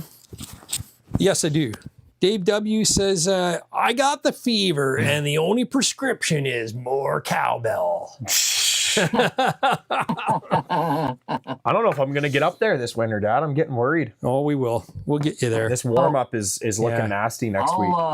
How long do you guys ride for the entire month of March, or do you guys have a official end date to your season, or what's the story? Yeah, so in our area, so Southern Ontario, like where it's all like mostly fields and that sort of thing, your season typically is like early January, and it'll usually end like because it'll get warm and you'll lose all your snow by end of February.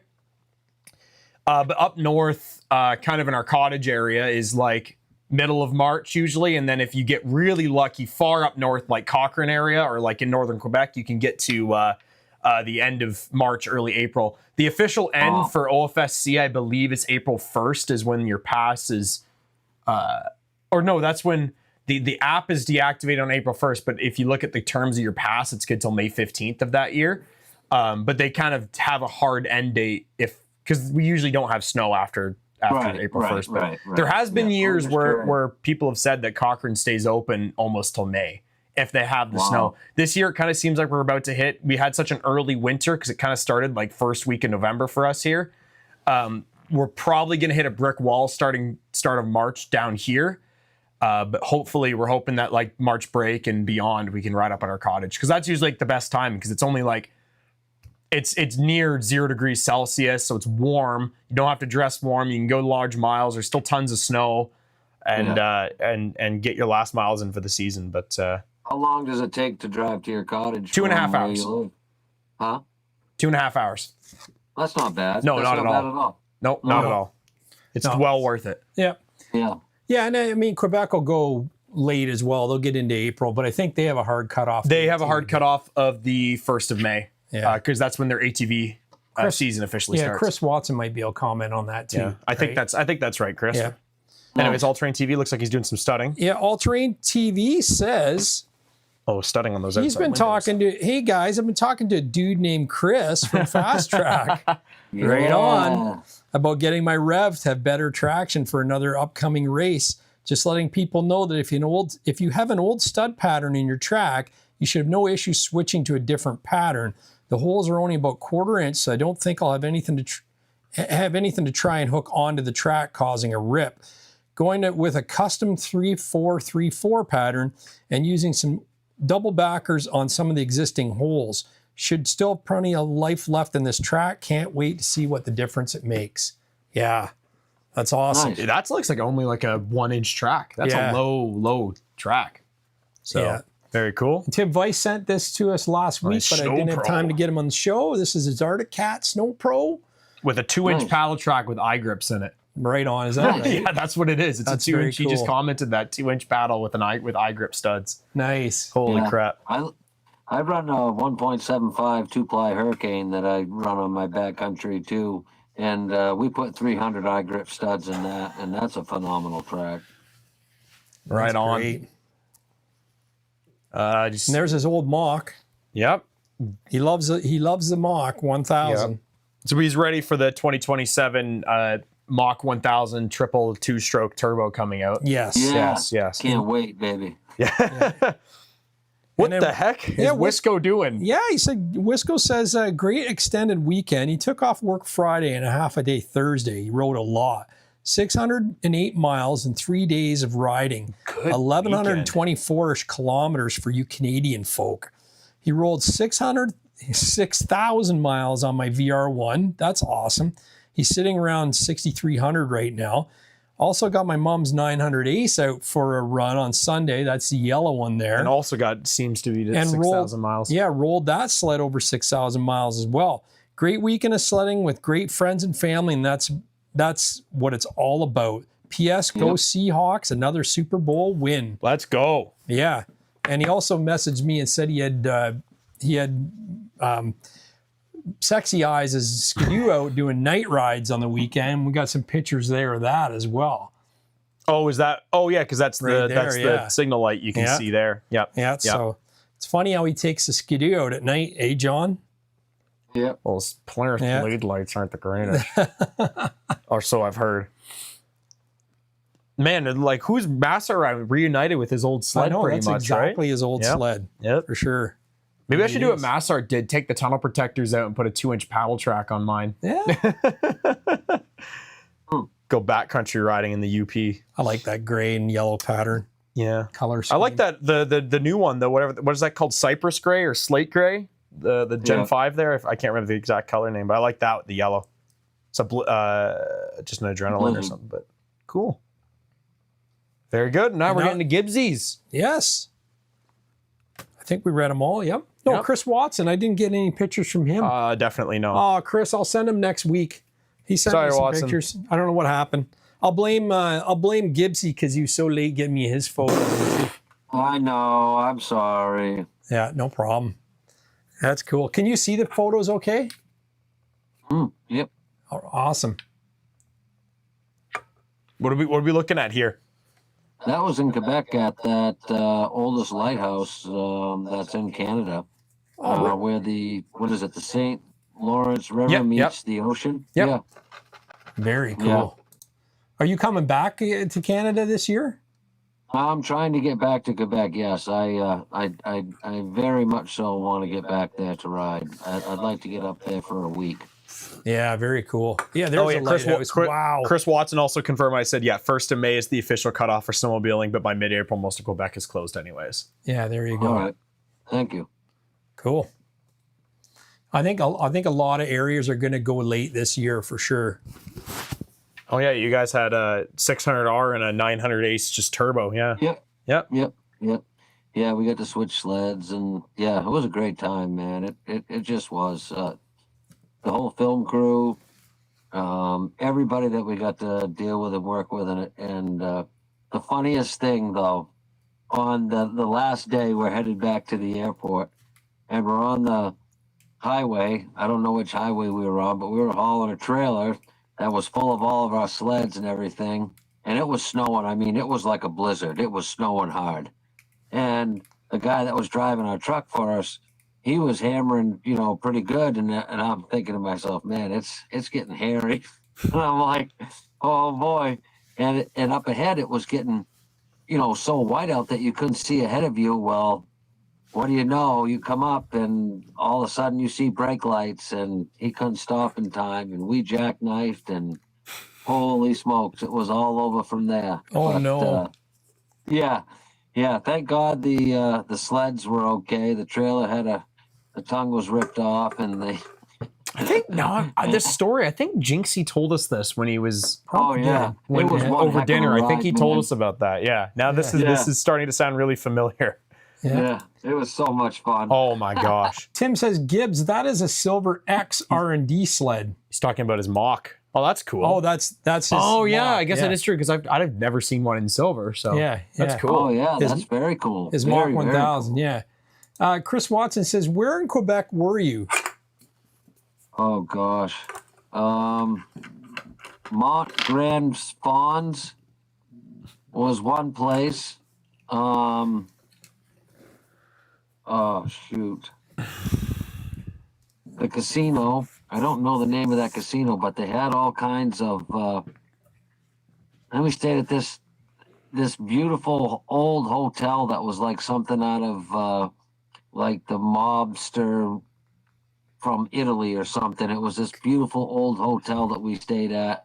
They had all these like gnomes and characters outside that were, gosh, I'll have to get you the names for sure. I will get them to you and send them to you. But Yeah, I think that if you watch the 26 reveals last year, I think that Jinxie showed pictures as well, and he knows exactly where those spots were. So yeah, you work with Yeah. Bonjour Quebec for some of yes, this. I did. And Yeah. how did that come to play? Like, what kind of things did you do, and what did you learn about that? They're actually very impressive what they do to help riders and help people plan their trips, get them all set up. They're actually super, super helpful. Wonderful, wonderful people. The lady, she actually came out and rode with us one day, which was super cool. She had a great time. She kept right up with us. I mean, she was great. It was really, but they seem to help, if riders need plans from other states or other towns or other places that want to come ride Canada, they can plan your trip, set you up with your trip, from everything from your lodging to your food to where to stay, when you stay. I mean, everything. It was truly impressive. Yeah, right on. These pictures are. They definitely have their stuff together, Gary. I'll tell you, they really cater to the snowmobiler, which is super cool. No, it's an app, right, or a website. Like how would one use it? So you can either email them and somebody will contact you back, or you can go on the app and do it that way. The way that we did it was we just went on the Ski-Doo got involved, and this was a promo shoot basically for showing, the riding in Quebec, the trails, what, some of the scenic experiences you can do and whatnot. And that's what that was all about. And so it was a whole project for Bonjour Quebec. Very cool.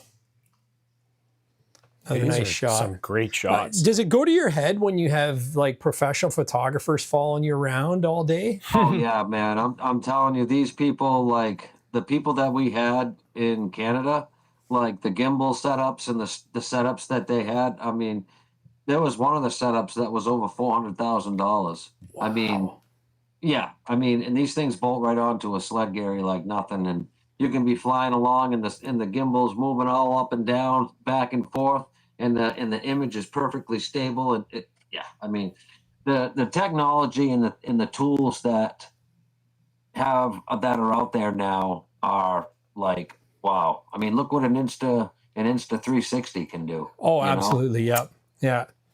No, that's it's pretty crazy. Yeah. Like the good droning and all that too. Yeah. Very nice. Oh, and this is your trail sled, the weapon. Yeah, that's my backcountry. Yeah, I love that thing. Yep, there's a company up in Canada that I actually signed with, and I've been doing a lot of work with, called graphxdp.ca. They've been super great. Really, really great people. Very, very creative. They seem to get it right. They seem to take your idea right from your head in one shot and get it right down. I've had excellent luck with them. They've been super, super, super great people. Cool, cool. And what are you running for the light bar on there? So that's a 12-inch spot flood combo, Pro Series, black oak, and I've got ram mounts on there that hold it, and I run it to its own switch. Some people you can wire it into your high beams if you'd like, but we do a lot of night riding, and I don't only want it on with my high beams. I want to be able to use it when I want, low beam or not. And generally, when you have one of those, everybody that's in a riding party wants to ride behind you because it's super safe.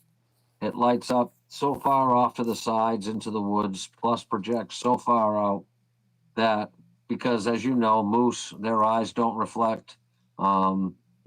They're massive animals, and you want to make sure you have plenty of time, that you're going to see them in plenty of time, so that you can, stop, let them do their thing, and be on your way. Yeah, for sure. Oh, nice. This trailer looks sick. This shot's amazing. Yeah, I've been with Nitro for a little over 10 years. They're pretty much the only custom trailer manufacturer around. They're in Maine. And this is a 8.5 by 22 Pro Series. It's insulated, heated, solar power on the roof. Battery, got power inside, stereo, benches. The thing I love about the 8.5 is if you want to do some work in your sled, you could still, in the trailer, you could still open your panels and do work in there. This is my first time with a heated trailer, and I will not own another one without it. Yeah, I bet. Yeah. Bam Customs was asking, how does your sled handle the amp draw for that light bar? I've been running a light bar, that same size and style light bar from Black Oak or rigid. You can do a rigid Pro, same thing. But I've been running those light bars since 2015, and I have never, ever once had any issue with any voltage or draw or anything. It's full LED, so it's not like it's drawing a ton. I've never had any issues at all whatsoever. I can actually take some pictures of how I have the switch and stuff. What are you wiring that to on the shot? Because that's a shot start sled, obviously, so there's no battery. So what are you wiring that into? Just to like your accessory line? Yes, you can run it into your accessory line. Exactly. Yeah. Yep. Because I have one like a little auxiliary light from LJE Products, and it actually uses the buds connector because it's always powered. Is that how you're tapping as well? Yes. Yeah. That's nice. Yeah. I think that's really cool. That's so. Did you put the actual end of the connector end on, or are you just putting spoons into the Ski-Doo connector? So I have an actual, mine set up as an actual connector. It's all like professionally done set up. So the way mine is, you can take it off and move it from sled to sled. I just, for whatever, $300 or $400, you can have another one that's all set up, and so it's not a huge expense, but for the safety aspect of it, it's just, there's nothing like it as far as lighting on the market and safety at night. Sometimes you're out riding and things happen and you got to come back. You thought you're going to be back before dark, but you're not. And it's just super helpful to have. Oh, nice. Yeah. Cool. Yeah. No, very cool. That's Mount Katahdin in the background. That's on Millinocket Lake looking at Mount Katahdin. Wow. Very neat picture. Is that your backcountry there? That's a Renegade. That's a Renegade? That's my Renegade, Oh, yeah. Cool. Oh, I see you got the gauge relocator on that. How you liking that accessory this year? I love it. That's a super, super wonderful accessory. I actually just put I put a video up also that's on my page about the new windshield that goes with the gauge relocation kit. Yeah, I seen that. That's pretty cool. Yeah, it's super. The fit and finish of it and the functionality of it is phenomenal. I rode, 301 miles with a small windshield with a little deflectors, and you take so much wind in the chest. It just doesn't do anything to keep the wind off you. But as soon as I put that other windshield on, I mean, it's a night and day difference. I mean, it's a much more pleasant sled to ride and enjoyable. I run the handguard mirrors. Are those legal for you guys in Quebec? Yep. Or Yeah, in Quebec they are. Yep. Nice. So I run the handguard mirrors, E-Link. The gauge relocation kit is beautiful. It's just, you can see everything perfect. Super, super happy with that. The new low profile link bag is, I run that. An accessory that most people don't know about and don't use, it's called the driver footrest. If you get a chance, look it up. I run them on all my sleds. It keeps your feet ergonomically correct with your body when you're snowmobiling. They're not super expensive, but it's one of those accessories that I love and I absolutely put on every sled. They mount like, correct me if I'm wrong, but they mount actually like more towards the middle of the machine, right? Like behind your fixed toe, behind the fixed toe ones? Nope, these mount right up where your feet go, right into the stirrups. Yep. Oh, wow. Yep. So instead of your feet tilting down and being down into the running board, these keep your feet flat, ergonomically correct with your body in the sled and your riding position. Okay, cool. I love them. I've been using them forever. A lot of people don't know about them and pass them by, but it's an amazing accessory. And then I use the lateral foot plates on the side. Yep. I like those as well. DuPont slides, I run those. Backwoods BMP bumpers, I run those. Let's see, what else do I do by Ski-Doo? I pretty much do everything I can. I got the Ski-Doo knee pads on. Everything that I can get away with. It's hard to keep all the sponsors happy and. Oh yeah, for sure. Yeah, I always just have my feet beside me underneath my body, but on the weekend it's so bloody cold. I stuck them up underneath the hood there. So hoping to catch some warmth. Some good heat. Yeah, there's a little bit of heat that comes out. I've always so we had a Lynx Rave for demo last year for a couple weekends. Nice. And yeah, he because the way that he rides, he didn't actually like the lateral foot pegs, but my feet are never not in there unless I'm standing up on the back to try to get the front end up. So I absolutely love those lateral foot pegs. And I've seen the driver footrests actually on BRP's website. I didn't really know what I thought they were an accessory to go with the 2-up seat, actually. Nope. It's just for the driver itself. They're black. They look super cool. You don't even really know they're there or anything. It's quite an accessory. Yeah, I like it a lot. That's good to know, because I actually find that there's too much of a gap between my boot and the upper toe hold. So does it actually help kind of remove that big gap? Okay. Yeah. Yep. Very cool. Good to know. Oh, that's a great shot. Yeah. Really like that. Very cool. That's at the top of a 120-foot tower standing in front of Mount Katahdin, a fire tower. And that's me shooting down the trail that I rode up to get up to the tower. Nice. Talking about warmth on your feet and stuff, are you wearing the new Ski-Doo BOA boots? Yes, I've had great luck with those boots. Those boots have been quite something. I've been eyeing those up. Yeah. I've been eyeing those up because I'm currently using old snowboard boots. My one BOA's been out of commission for a while, so I've been eyeing up those Ski-Doo boots, but I don't know anybody that's bought them. So I'm not like, I'll guinea pig some stuff, but I'm not willing to guinea pig $369 boots or whatever they cost. So it's good to know that. No, I know. Wait, are they really warm? Yeah. Yep. No, they are. They're made out of like a Michelin rubber. Okay. Like a rubber Kevlar as well. So super strong boot, super warm. I've never had any trouble with my feet never not being warm in any of the Ski-Doo boots. I've had excellent luck with all the Ski-Doo boots I've had. Whether I had to tie them and lace them, I still had great luck with them. It didn't matter if it was BOA or not. But it sure is a very welcome thing to have the BOA for sure. Are the boots flexible, or are they stiff, or how do they like? No, these ones are actually flexible. These ones are not like a some of the boots are actually like a friggin' ski boot. They're so stiff, but these are not. There's flexibility to them. You can move in them. Yeah. Okay, good to know. I'll have to pick a set of those up then. Chris Watson has a question for you. He said, "Is there any news regarding BRP Go and bugs? All my friends with the 10.25-inch screens are constantly swearing due to poor connectivity." No. If you really,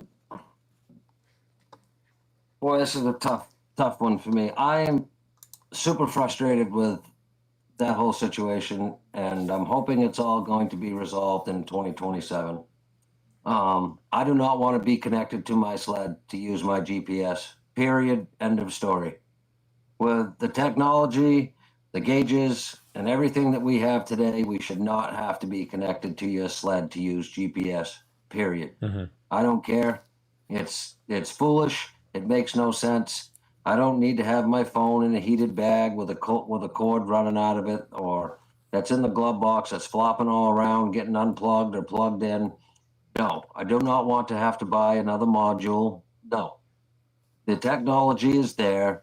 Let's get it right. Let's do it. Let's make it so that it's set up just like a Garmin. You turn your sled on, you got your GPS, you download your maps for whatever area or region you're in, and away you go.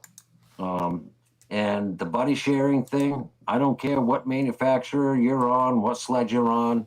If you're riding with your group, everybody should be able to, every manufacturer should be able to open up buddy sharing to everybody. Mm-hmm. I don't care. This needs to be proprietary to all 4 manufacturers so that everybody has that option. So it's a safety thing, and it's about making sure everybody gets back home that's in your group.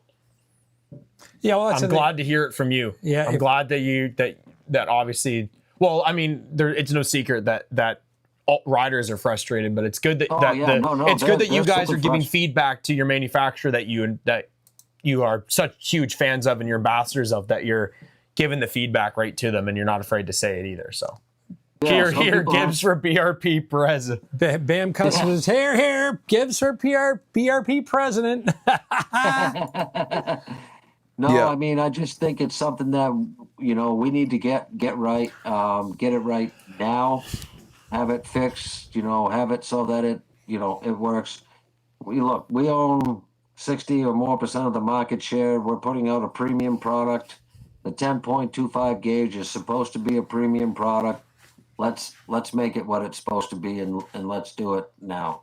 So hey man, when it works, it's amazing. Oh, it's the best. It's like actually the best, the coolest thing. It's like the maps are massive on it. Like, it's beautiful gauge. All the features of it, I can't fault anything. No, the technology in it. I mean, you can pull your sled into your garage and the sled will update over Wi-Fi. I mean, it's a phenomenal, and they have so much technology in it, and there's so many more things that are coming from it that are going to open up and do a bunch of, different things. But I understand everybody's frustration. I have the same frustrations. I get multiple messages, emails, calls about it. I understand. I feel your pain, and I hope for 27 this will be rectified. Yeah, I want to see less 10.25 gauge equipped sleds with Garmin GPS modules on the glove box.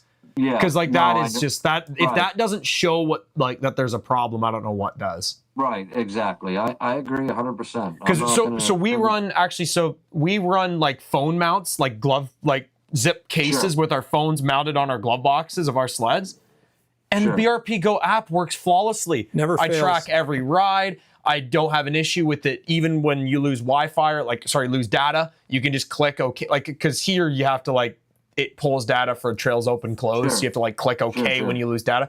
But it works flawlessly. I've never had an issue. And so the two pieces of technology are there. The gauge is beautiful. I love all the features of it. I love how you can have your music connected to it. Like your comm can connect right to it, communicate back and forth. It's got different, you can customize the gauge. You can say what's in the middle. You can say what's on left, what's on right. And then you got the app, which works amazing. Tracks your rides, can do everything. You can buddy track. And the group feature that they added last year is really cool, where you can do the itineraries and just have a massive group of people. If they could just make them go like this, Right. it's gonna be the best. It's gonna be the best thing, right? But Hope they're close. I You know, I really hope we get some good updates this year. Chris Watson says he runs with a Garmin. Yep. And Elder Santos says, I'll go one step further with the tech available today. How about adding an oncoming sled warning? That I doubt you'd see that cross-platform though, because all the manufacturers would have to get on board with that, right? Like, Yeah. There is technology out there currently to make to be able to have buddy tracking between manufacturers, but it's not like integrated. They have that the Trail Tech. What's what the Heads up. mount? No, the Trail Tech is what mountain guys use because then you connect with the 7S display. Yeah. Things like that. But Again, Everything is kind of proprietary to each manufacturer right now, and certain things need to be opened up between all four just for safety. yeah, Luke DeVries has got it. Need to get rid of the no Wi-Fi message. I don't want to have to stop to get rid of the message. Yeah, because you got to click it on the screen, hit OK. That you've lost connectivity to the Ontario Trail Network, and that you're assuming the risk that it's not updating if the trail's open or closed. But with these modern phones, they maybe will lose signal for you'll hit a dead zone for 20 seconds and you're reconnected. So that's just an OFSC thing. In Quebec, it works flawlessly. We actually had better luck with the 10.25 in Quebec, but in Ontario, it's like forget about it. yeah, Some of the states, like you'll have your state trails, but your ITS state trails, but you won't have your club trails. So there's some things here that it just hopefully we'll have this all set. very cool. I have faith. I have faith in the big yellow. Yeah. Yes, I do too. They do work hard. They try hard, and people, the R&D side of things takes so long. They don't want to put out something that's shitty or not going to work or not up to their standards. And when something like that does happen, it's a scramble to try to get it right and get things fixed up. And I know people don't want to have to buy another module for 27 to make this work or that work. It needs to be rectified and be a standalone GPS and work like it should. Yeah. So is this that mountain that we were talking about? That's Mount Katahdin. That's standing in the fire tower looking at the mountain. That's beautiful. Yeah, I'll tell you, there's sometimes I think we take for granted, some of the things we get to see while snowmobiling, and not even that, but the places that we can go and get to while snowmobiling that you can really never get to any other time.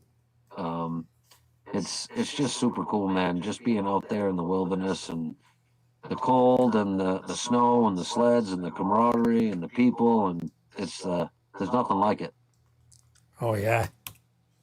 That's a There's really a fire cool tower. That's cool. That's tall. That's the tower right there. Yeah, You know how tall that is? 120 feet. Yeah, nice. Yeah. It's some windy at the top. Yeah, I bet. Oh yeah. Wouldn't want to be up there on a cold day. So is this sled Which one do you is want, that the the blue one? same sled as the mineral blue one in the last picture? Nope. That's got the two, Dad. backcountry turbo there, and the other one is the Renegade 900R turbo. Oh, nice. Okay, perfect. That's a great wrap on that too. What That's color cool. was this one? That one was all black, but that's a gold, and that's a gold chrome that Graphics TP did for that, and I got one coming for my XRS 900 too. Sweet. And they did the windshield also as part of that wrap too, or did you do something with the wind? Because No, I see the I had windshield that and handguards both have wrap on them. Yeah, I had a friend of mine paint the handguards and the windshield to match. Yeah. I just like being different. I can't stand being the same as everybody else. I hate it. So I try to do anything that I can to separate myself or make my sled different from other people. They're both sold already. I sell all my sleds every year. I wish I could keep them all, but it's too much. Yeah. You know? So you sold that one already? Oh yeah, they're both sold already. Right after the end of the season, they'll go to the new homes. Wow. Love to know how you set that one up. Mr. Gibbs, are you into Can-Am 1000 RS for the summer? You talking side by side? Yeah.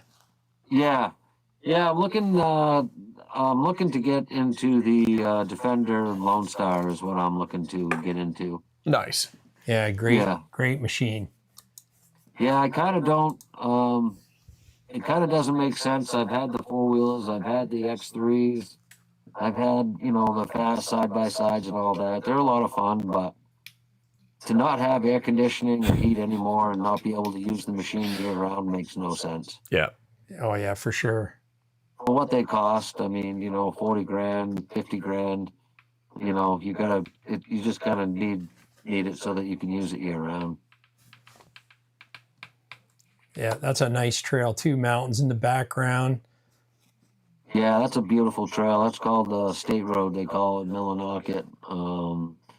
That's heading north. That's a beautiful that trail there. You can get to Cacajo or Greenville from where I am right there. Right on.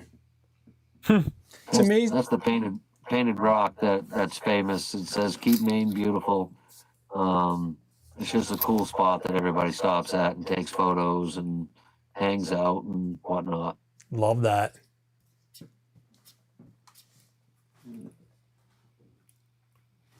Look at this. What do you what do you want to see? I know we talked about the gauge, but what do you want to see for 2027? Have you got any, or even what are your fans like? I know you put that question out on your Facebook group. What were people asking for? Gosh, there's been an overwhelming amount of comments and response. A lot of people want to see power steering. Don't get me wrong. I think it would be a much welcome addition to the four strokes. I think it would help the crowd that's between 40 and 60 and older. I think it would open up a whole new sales boom for them. That's just my own opinion. I think there's a lot of people that have been waiting a while for the power steering, and that's something. I don't know if it's coming. I have no idea, but personally, that's something I would like to see. Would be power steering, not necessarily on the two strokes, but the four stroke models and maybe some of the utility sleds and work sleds for sure, without a doubt. I would like to see more power. That's just me. I like to test limits, and I like to. When you were in the back seat of the car when you were a kid, and your parents would drive you up over a hill and drop real fast, and you get those butterflies in your stomach. That's what I live for. That's what I want. I want to be going so that those butterflies come out and the adrenaline gets going. So I'd love to see, a 200 plus horsepower sled. That's myself. Whether it's two stroke or four stroke, I'd love to see something like that. I'd love to see something compete new with the 600s, something that's updated and refined and new. The 600R is a great engine. Don't get me wrong; it's an amazing engine. I love it. But it is long in the tooth, and it would be nice to see something updated for that market as well. The mountain guys, at some point, I don't know when, but at some point, we will see a new generation. I don't know when that will be, but the general rule of thumb for years, some say it's 7 years, some say 8 years, some say 10 years, but at some point I'm sure we will see something like that. But at the end of the day, you have to ask yourself too, how much better can these sleds get? Yeah. If you think about it, how much lighter can they get? How much narrower can they get? How much faster can they get? How much, how much better can they get in ride? How much better can they get in handling? I mean, look at the travel that we have now in these suspensions and the ride that they provide. It's pretty amazing. The technology we have is very amazing. It's impressive where we've come and how much work they've done. And I'll tell you, they always have both feet on the gas. They're always constantly working to be ahead of the field and ahead of the pack, and to make sure that, and it's not even this year, you're going to see a lot of new stuff. And you're going to see a lot of new stuff, not even just sled wise, but gear wise, accessory wise, all kinds of things. You're going to see a lot of neat stuff that they've spent a lot of time on. Yeah, Will McCleary says once you have power steering, you can never go back. Yes, yeah. No, Yeah. I agree, and I think it's wanted and needed, and I hope that if not this year, that it's something that's coming in the works. But it's something that I'd like to see. Yeah, for sure. We were riding with a guy that had power steering on his Yamaha on the weekend and loved it. Yeah. Now I was thinking it was like a ATV where you could ride it with one hand and it didn't like the Can-Am. You're thinking what they call dynamic power steering on the Can-Ams. Yeah. And he said no. He said you still need to drive it with two hands, but he said it takes a lot of fatigue off for sure. Right. It helps with the effort, so you're not using so much shoulder effort. Yeah. Well, I think it says a lot when the Arctic Cat EXT that has it on the 858 has CNA Pro skis right from factory on it, and nobody's complaining about heavy steering feel. And those are notoriously heavy steering skis.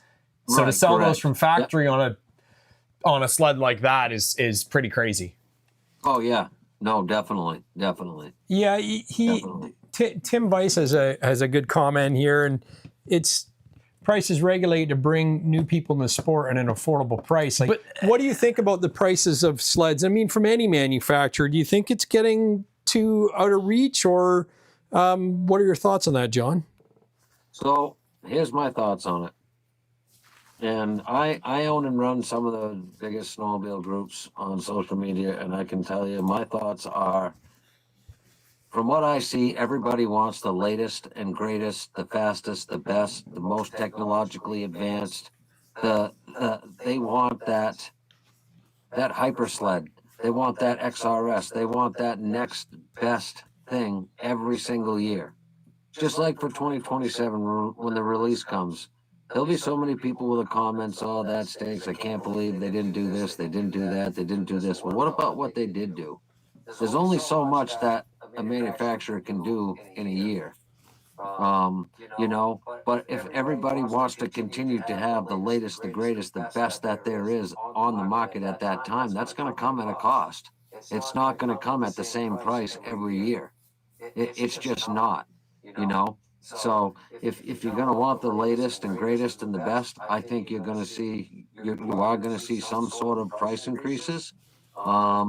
Maybe you'll see some things stay the same. Maybe they'll only go up a little bit. I'm not sure.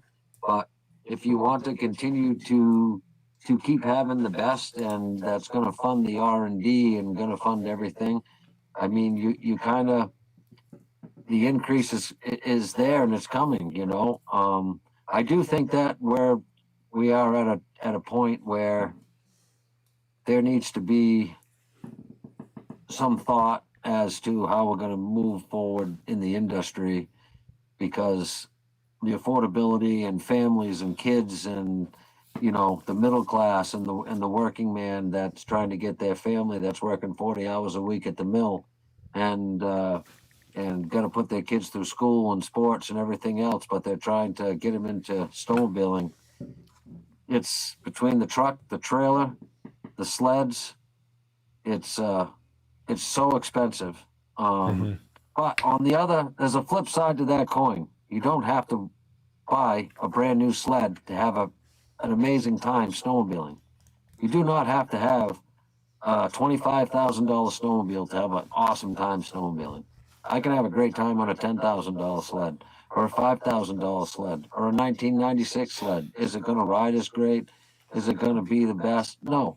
But are you still going to have a great time snowmobiling with your friends? Absolutely. Yep.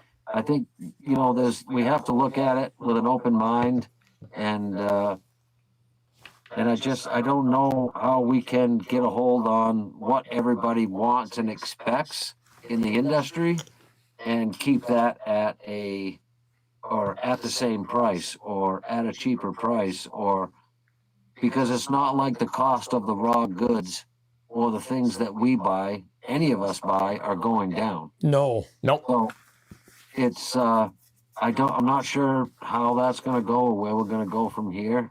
But I'm sure if it's going to be the latest and greatest and the best newest thing on the market, do I think it's going to be the same price? No, I don't. No, I like, and I love your comment about you don't need to go buy a new sled, because it's true. My 2018.5 600R had 11,800 kilometers on it, so 6,000, 7,000 miles, and I paid $5,900. $5,950 is what it cost. $5,850 for that unit, and it's got Pro 36 shocks, QAS, a decent track. It's got obviously the RAS front end. It's the Gen 4 chassis, and I've been riding sleds for well over 10 years. That's all I need. And there's a few comments right now I'm seeing. Tim Weiss says $25,000 for a 3-month sport is crazy to expect from a newcomer.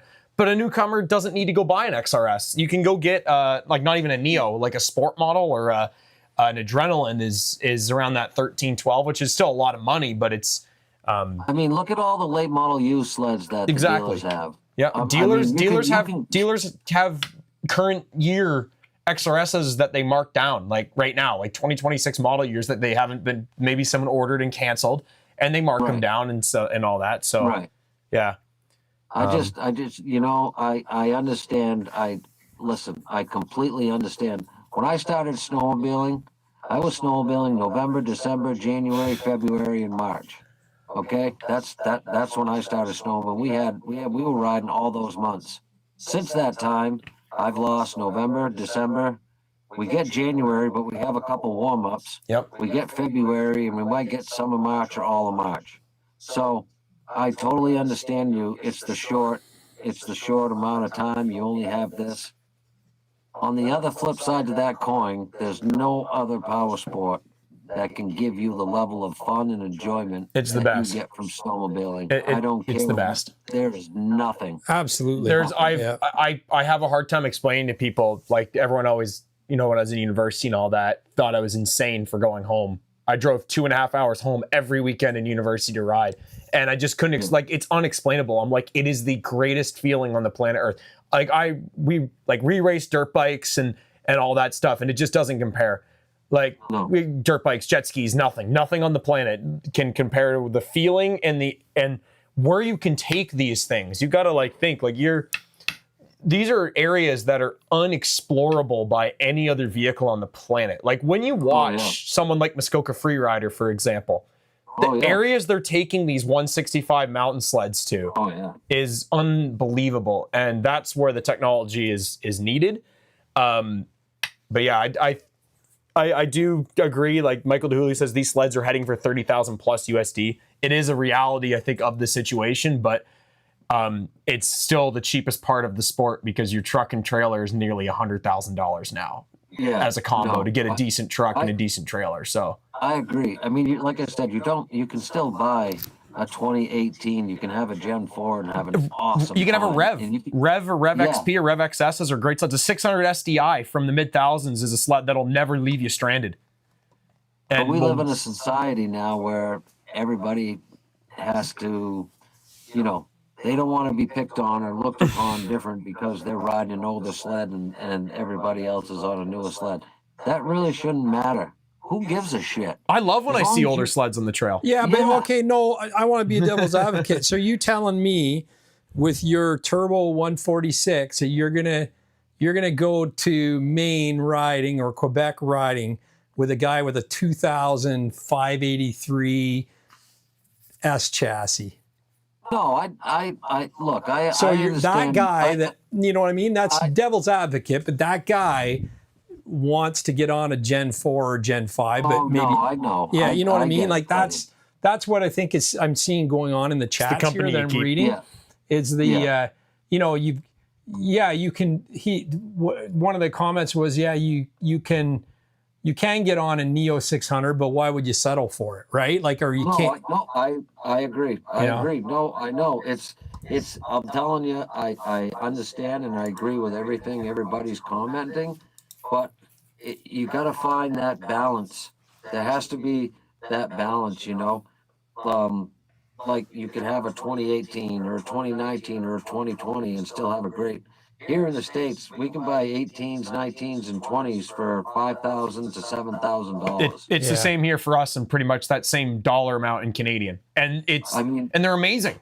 It's an 850. It's a 600. They're awesome sleds. I mean, you're still riding amazing technology. I mean, You are. You're gonna have a kick-ass time with everybody you go with. Yeah. We made a video last season because he had a Mach Z on demo, like the 2022 with the smart shocks and the gauge and all that. And we made a video saying that it's basically at the right price point, it's the best used sled on the market, because you can pick them up for at best $12,000, $13,000, sometimes even 10, and you get the smart shocks, you get the panoramic gauge, you get the technology, but you're not spending, and you get the 900 Turbo R, and you're not spending ridiculous amounts of money. Yeah, launch mode, everything. Yeah, like that's that's the balance though. It's the balance of finding where that price point works for you and still getting everything that you want. Exactly. Yeah. Exactly. Yeah, for sure. No, very cool. Let me get back. Yeah, look at Luke DeVries still ripping an 05 550F with 27,500 kilometers. Holy good, Gandhi. Was keeping up with a guy at the new Mach Z. Yeah. That's awesome. Hey, the 550 fans are fast up to 60 miles an hour. I think then they die. Yeah, for sure. I think the Mach Z might need to go plug two of those spark plug wires back in though. And what? Dad, Dad. He means new Mach Z, like an 05 Mach Z that has a blown piston. Yeah, in the trails, he'd probably be able to leave the Mach Z for sure. But in twisties, that's a lot of kilometers. When that Mach Z got to stretch its legs, there's no 550 fan in the world that's going to keep up with it. Yeah. So those are great sleds. Yeah. It's like towing on lake effect with an Acadia. Yeah. No, just go buy a Ford Ranger and then you can go buy a very comp. Cool. So listen, I said earlier that I was going to go look at the members that have joined the show. If anyone wants to add in, I can add your name. I've got you can scan the QR code or look in the description, but I put all my members' names on a list here. And this is for the snow gauges here.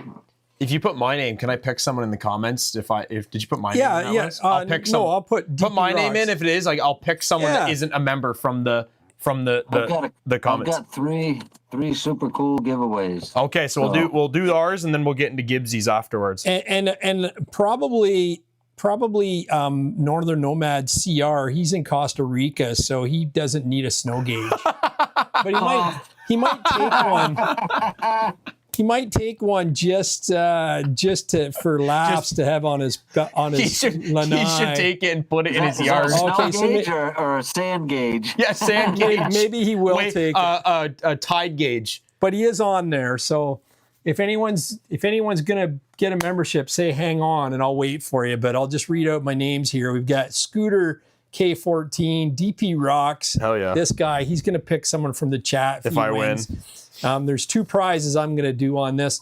Northern Nomad CR, Costa Rica. I sure hope to hell I'm not shipping anything down to him.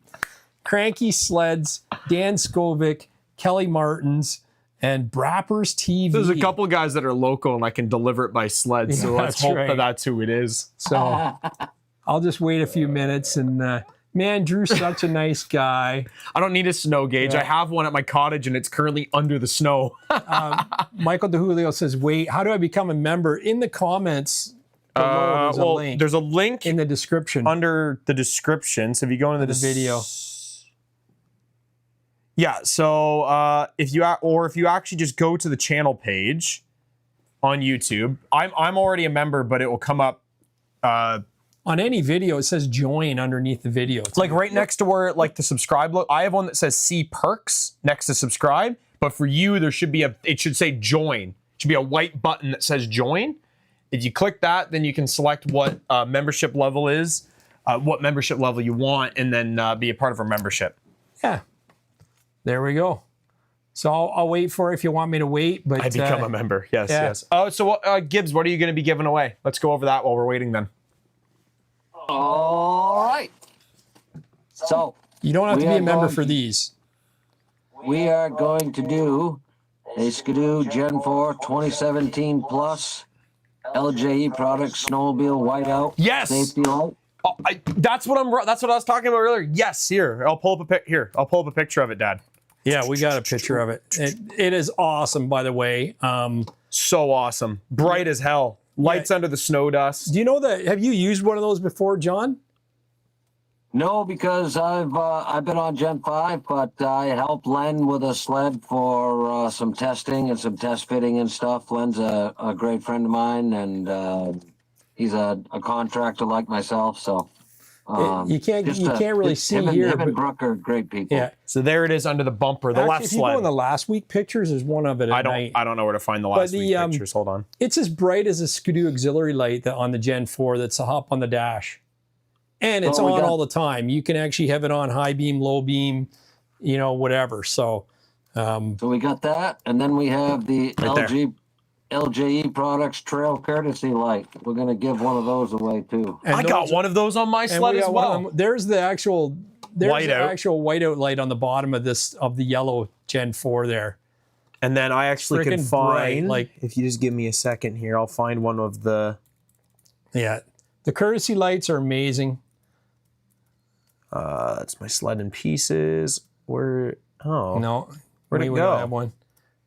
I should have the If you picture watch a from- channel, you'll see it on all the time. But the nice thing about that courtesy light is it actually has the button on the bar to tell you what color you're on.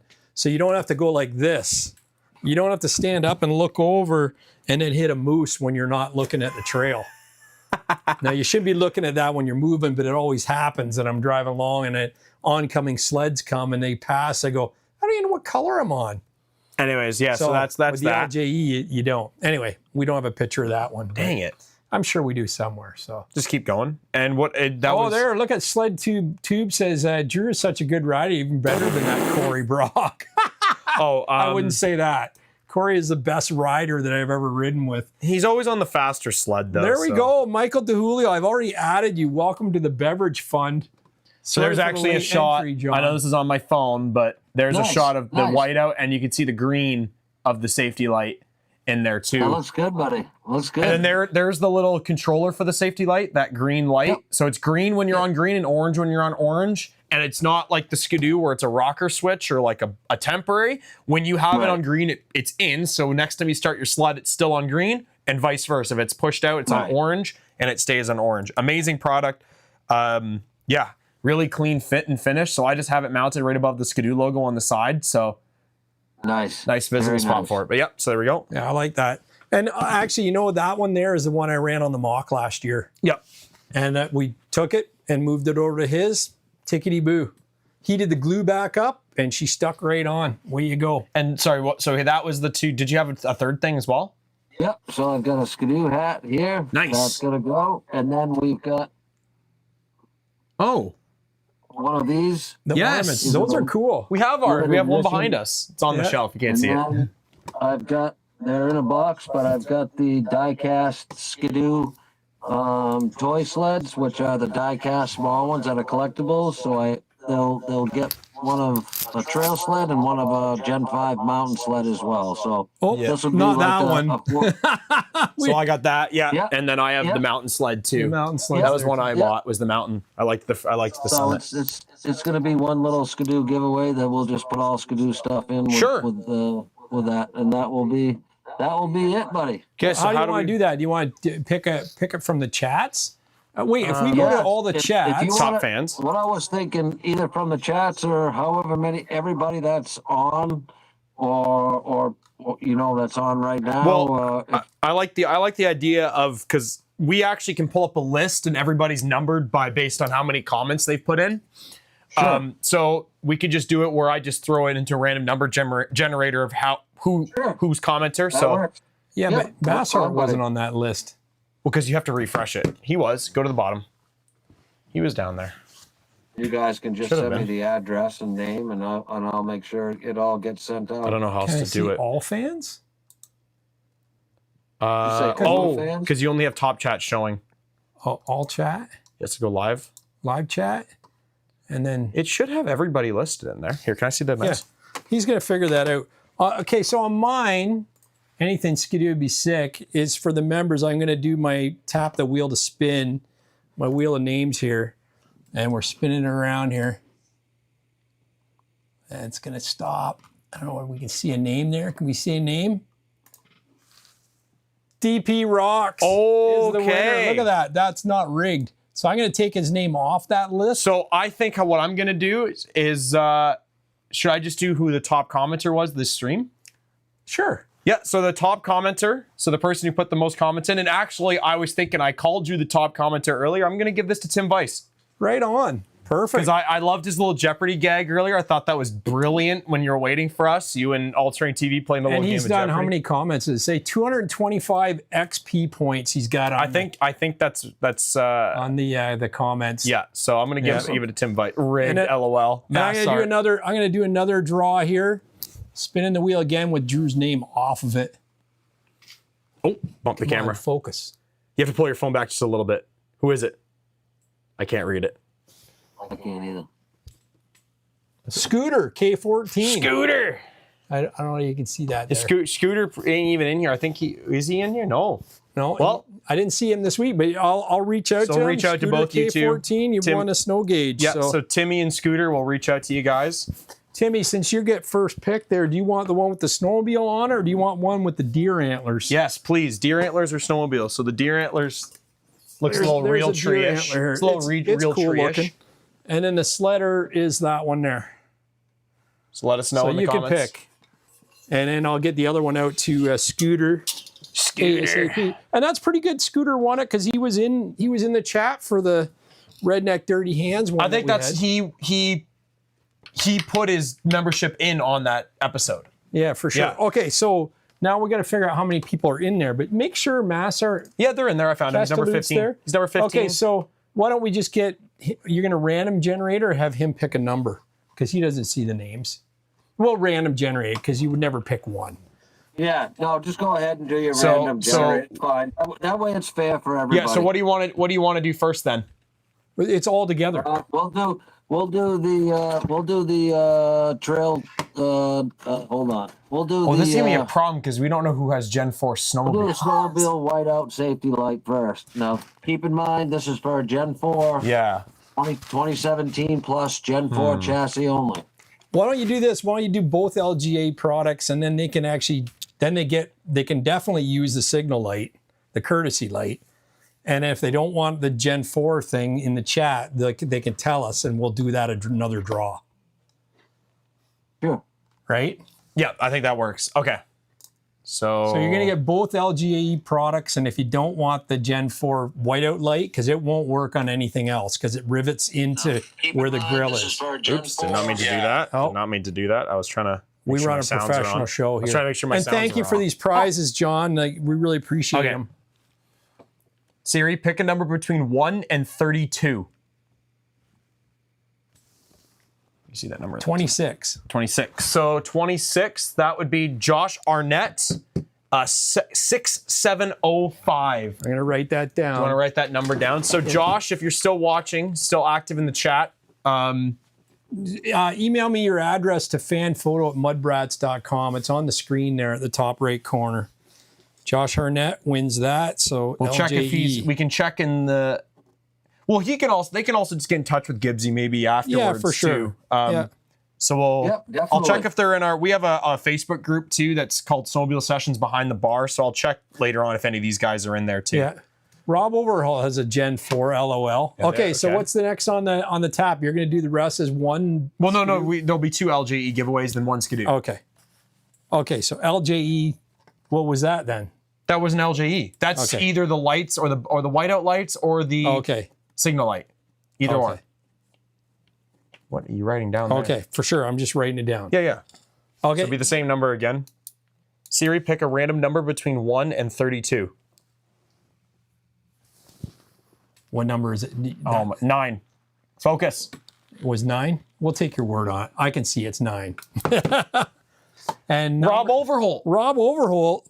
There you go. Well, he has a Gen 4. So Rob, so that I think that makes it easy. So we'll say that Rob will. Well, unless Josh has a Gen 4. But he's not in the chat, so okay, tough, I guess.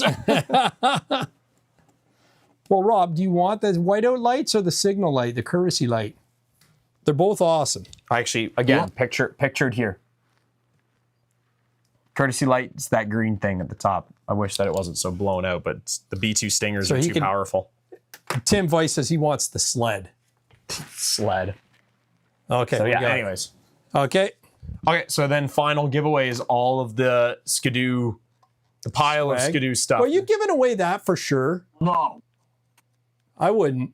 No, it's the Gary won that. He's doing so it's the die cast and the globe and the hat, right? Yes, correct. Okay. Ski-Doo prize package. So we'll do this. Siri, pick a random number between 1 and 32. 6. Oh, it's our biggest Ski-Doo fan, Michael DeJulio. What? He'll be off the moon for that. Michael DeJulio will love all that. Come on now. That's awesome. So Michael, send me your address at fanphoto@mudbrats.com.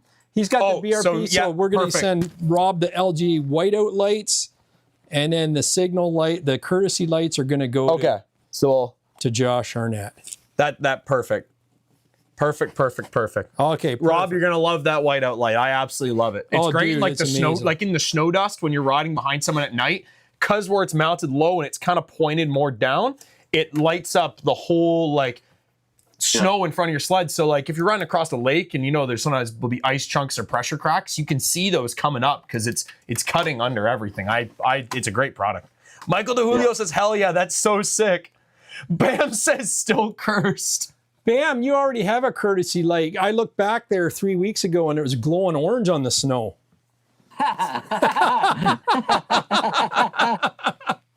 Oh no. Yeah. Perfect. Yeah. Well, that was fun. Yeah, that was awesome. Thank you so much, John. Okay, so we have. Did you write down who got the? I did. You wrote the gauges, the snow gauges. Yeah, the snow gauges that we have already. You did? So Tim Weiss. And what did he want? The snowmobile one or the sled one? Yeah. Sled. And then the other guy was the scooter. Yeah, scooter. That is one of that's one of their boys. Yeah, Scooter's one of the rednecks dirty hands boys. So I think Pete was in here earlier, but he'd probably let him know. But I'll reach out to Scooter as well. That's great. Moose All right, that's fun. It's not really moose, but that's cool. I love when we get to give stuff away. Thanks. Yeah. Was there more pictures on there from? No. It was it. That's it. That was it. That was all of it. Yeah, so cool. And then you have a couple of social media channels that you manage. Do you want to talk a bit about those? Yeah. So I in New England, the Northeast, I run a page called New England Sled Talk. We have 54,000 people in there. And it's trail conditions, parts, sleds for sale, general discussion, everything. It's pretty much busy, 365 days a year round. And then I own Ski-Doo Links Owners Club. There's 70,000 people in there, all Ski-Doo riders, great, awesome group of family of Ski-Doo riders. Doesn't matter what model or whether it's vintage or brand new or super old or in the middle, whatever, it doesn't matter. Anybody that owns a Ski-Doo is welcome, and it's super helpful. There's so many dealers in there. There's so many Ski-Doo master techs. There's just so many people there if you have issues or problems. Full of helpful information. Any recalls or bulletins from Ski-Doo get posted there. It's full of a ton of dealers and a ton of great people, and it's an awesome community of riders that's all the way around the world. Then I own Lynx Snowmobiles Owners Club, which is for Lynx only. There's about 7,000 people in there, and then we do a main snowmobile trail talk and discussion. There's 17,000 people in there. So wow, that's amazing. Yeah, it's crazy. I manage, like, between all of my groups, I manage around 230,000 riders. Good job. Yeah, it's just something I've built up, and they're all real people. They're all good people. We try to get the ones that aren't out, and so we've actually got a real great community. But you guys got a great show, and you guys also got a great group of listeners and a great group of riders that follow you guys, and that's super awesome. You guys do a lot for the snowmobile community and getting word out and having some awesome shows and bringing some great people on with awesome topics, and it's great for the sport. Oh, thank you. No, we have fun, a lot of fun doing it, and we've met a lot of great people like yourself through this as well. Throwing Sparks asked John, have you been to the Heritage Lodge in Oxbow this season? No, I haven't yet, but we're going to be actually the last week of February. I'm supposed to be up there, so I'm actually I'm taking off to go ride northern Maine and up into some into Canada. And then when I get back from that, I have to go out west. And then when I get back from out west, I'm headed on another trip up north. And then we're headed to New York for Ski-Doo for Sled Fest, which is March 4th through the 9th. And that's going to be a huge event where me, MJ Thompson, and Daddy Dave are going to be doing kids rides and doing a ride, and there'll be some 27 models there. You'll be able to try out some sleds. It's going to be a great party. Right on. Daddy Dave's a rock star. Yeah, he's a really cool guy. He's a super nice guy, super down to earth. He'll talk to anybody. He's not one of those guys that hey, I'm way up here and don't bother me. He's super nice. Shake your hand. He'll talk to anybody. He's a super nice guy. And he's got a lot of knowledge in the racing and tuning aspect of stuff. He's definitely a good guy to have in your corner for sure. Yeah.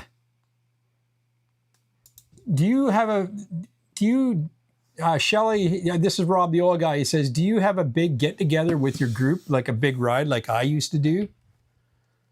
So if you can believe this, we've tried to organize or get something together a couple times, and you know how there's always one bad apple that can ruin the bunch. Well, there's always been someone that you're only allowed to have 12 people per guide. You got to have enough guides to run the whole thing if you're going to have all these people, and so on and so forth. It makes it tough just to get people together to want a big group together to want to ride, or to have a big get together that involves a ride if somebody's not happy with how it is, Oh, for sure. That's the thing. I've been fortunate with the rides we do is that everybody has the same like-minded way. We were able to do a really huge ride last year, and Drew and I were already kicking around. Yep. We're having some things happen right now with cancer and so forth. So we don't. We kind of have been just making plans as we know that things on the homestead are good, and so that's why we've delayed lodge sessions this year. But we're actually kicking around some kick-ass things to do next year, which I think our group would be perfect because they're all hardcore and they can. I know they can put up with it. So stay tuned for that. Well, hey, Godspeed to you guys. Cancer is it's an awful thing. My dad has it, and so I feel for anybody that's going through it or dealing with it, and Godspeed to you guys. Yeah, my wife's she has her second round of chemo this week, so well, I'll keep her in my prayers, buddy, for sure. Thank you, man. We appreciate that. So yeah, so hopefully it doesn't kick the crap out of her. Her first round was good, but she's got it'll go right through till April. Yeah. So that anybody's wondering why we didn't schedule a group ride, we were tossing ideas back and forth. We kind of had a few meetings with some of the fans that also come out, that we kind of talked to different people, and it was kind of like that late. It was like early November, more like December that we learned that she would have had to start chemo. So by that point, we were kind of like in a weird position because we don't want to put her in a position, because I always say too, every year at lodge sessions, I come back deathly ill. If it's not the drinking, it's just meeting 30 people, swapping fireball with 30 people will do that to you. You don't want to bring that sickness back to the home. So it was kind of just the best thing to do. But next year, we're spitballing. Yeah, we got some good. We got some good. Me and him came up with. We still might do something this year too. It's not done yet. It will be in March, early March, if anything's going to go. But we were thinking of maybe just doing like a 1-day group ride or something, or like just do a poker run. That's just 1 day only sort of thing, where you're not really. And do it local.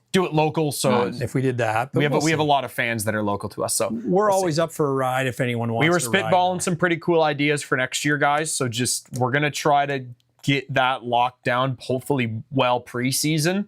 An email did go out today. Yes! So so excited. Oh, I'm so hyped. But so anyway, we'll see. Stay tuned for that. But the we'll keep this thing going and away we go. But I appreciate your time tonight, and make sure you join those Facebook groups and follow amazing. John Gibbs on social media and stay tuned next week, 2 p.m. Eastern time. Ski-Doo. That's right. 2027 model year launch. Lynx 2027 model year launch. As soon as the embargo lifts, we will be posting right from the snow pictures, videos, what we like, what we're impressed with, answer questions that people have to the best of our ability. But we're going to be able to bring you some live info right from the snow. It's going to be super awesome. Yep. And then also on the Mud Brats front, we don't know what our show schedule is next week because we do. Are we going to do one next Monday? Yeah, Monday night. Canes Quest competitors are coming in next Monday, and the Monday after it's Canes Quest. Oh, we're still not doing our launch one? It's another Canes Quest, but it's actually from the pilot seat of Canes Quest. So stay tuned, and then we're going to do a launch one after that. Yeah, the Polaris launch will be after that, Antarctic Cat, and maybe Ski-Doo. I ain't doing no Polaris launch. Yeah, I love it. 27s, let's go. High five. Yeah, no, it's good. We'll do something for sure. It's just going to be a little bit. Yeah, I've booked solid, and I had a couple of reschedules that kind of pushed it. We were kind of holding the week after next open for the 27 launches, but then everything kind of just started clicking down the line. And I had to bump a bunch of people, so it happens. It happens. The show might go a lot later than usual. Yeah, I don't know. I think I might just cut it and ride in March. Yeah, right. We'll see what happens. But yeah, again, thank you so much. Thank you, Fast Track, Snowmobile Traction Products, Qual Pieces, and Trail Link. Watch back for those ads and hit that like button, subscribe, all that good stuff. And share it with your friends. Thank you, John. Thank you, guys. Awesome. It's been great hanging out with you all. Godspeed to you all. Take care and stay safe out there. Right on. Let it ride, buddy.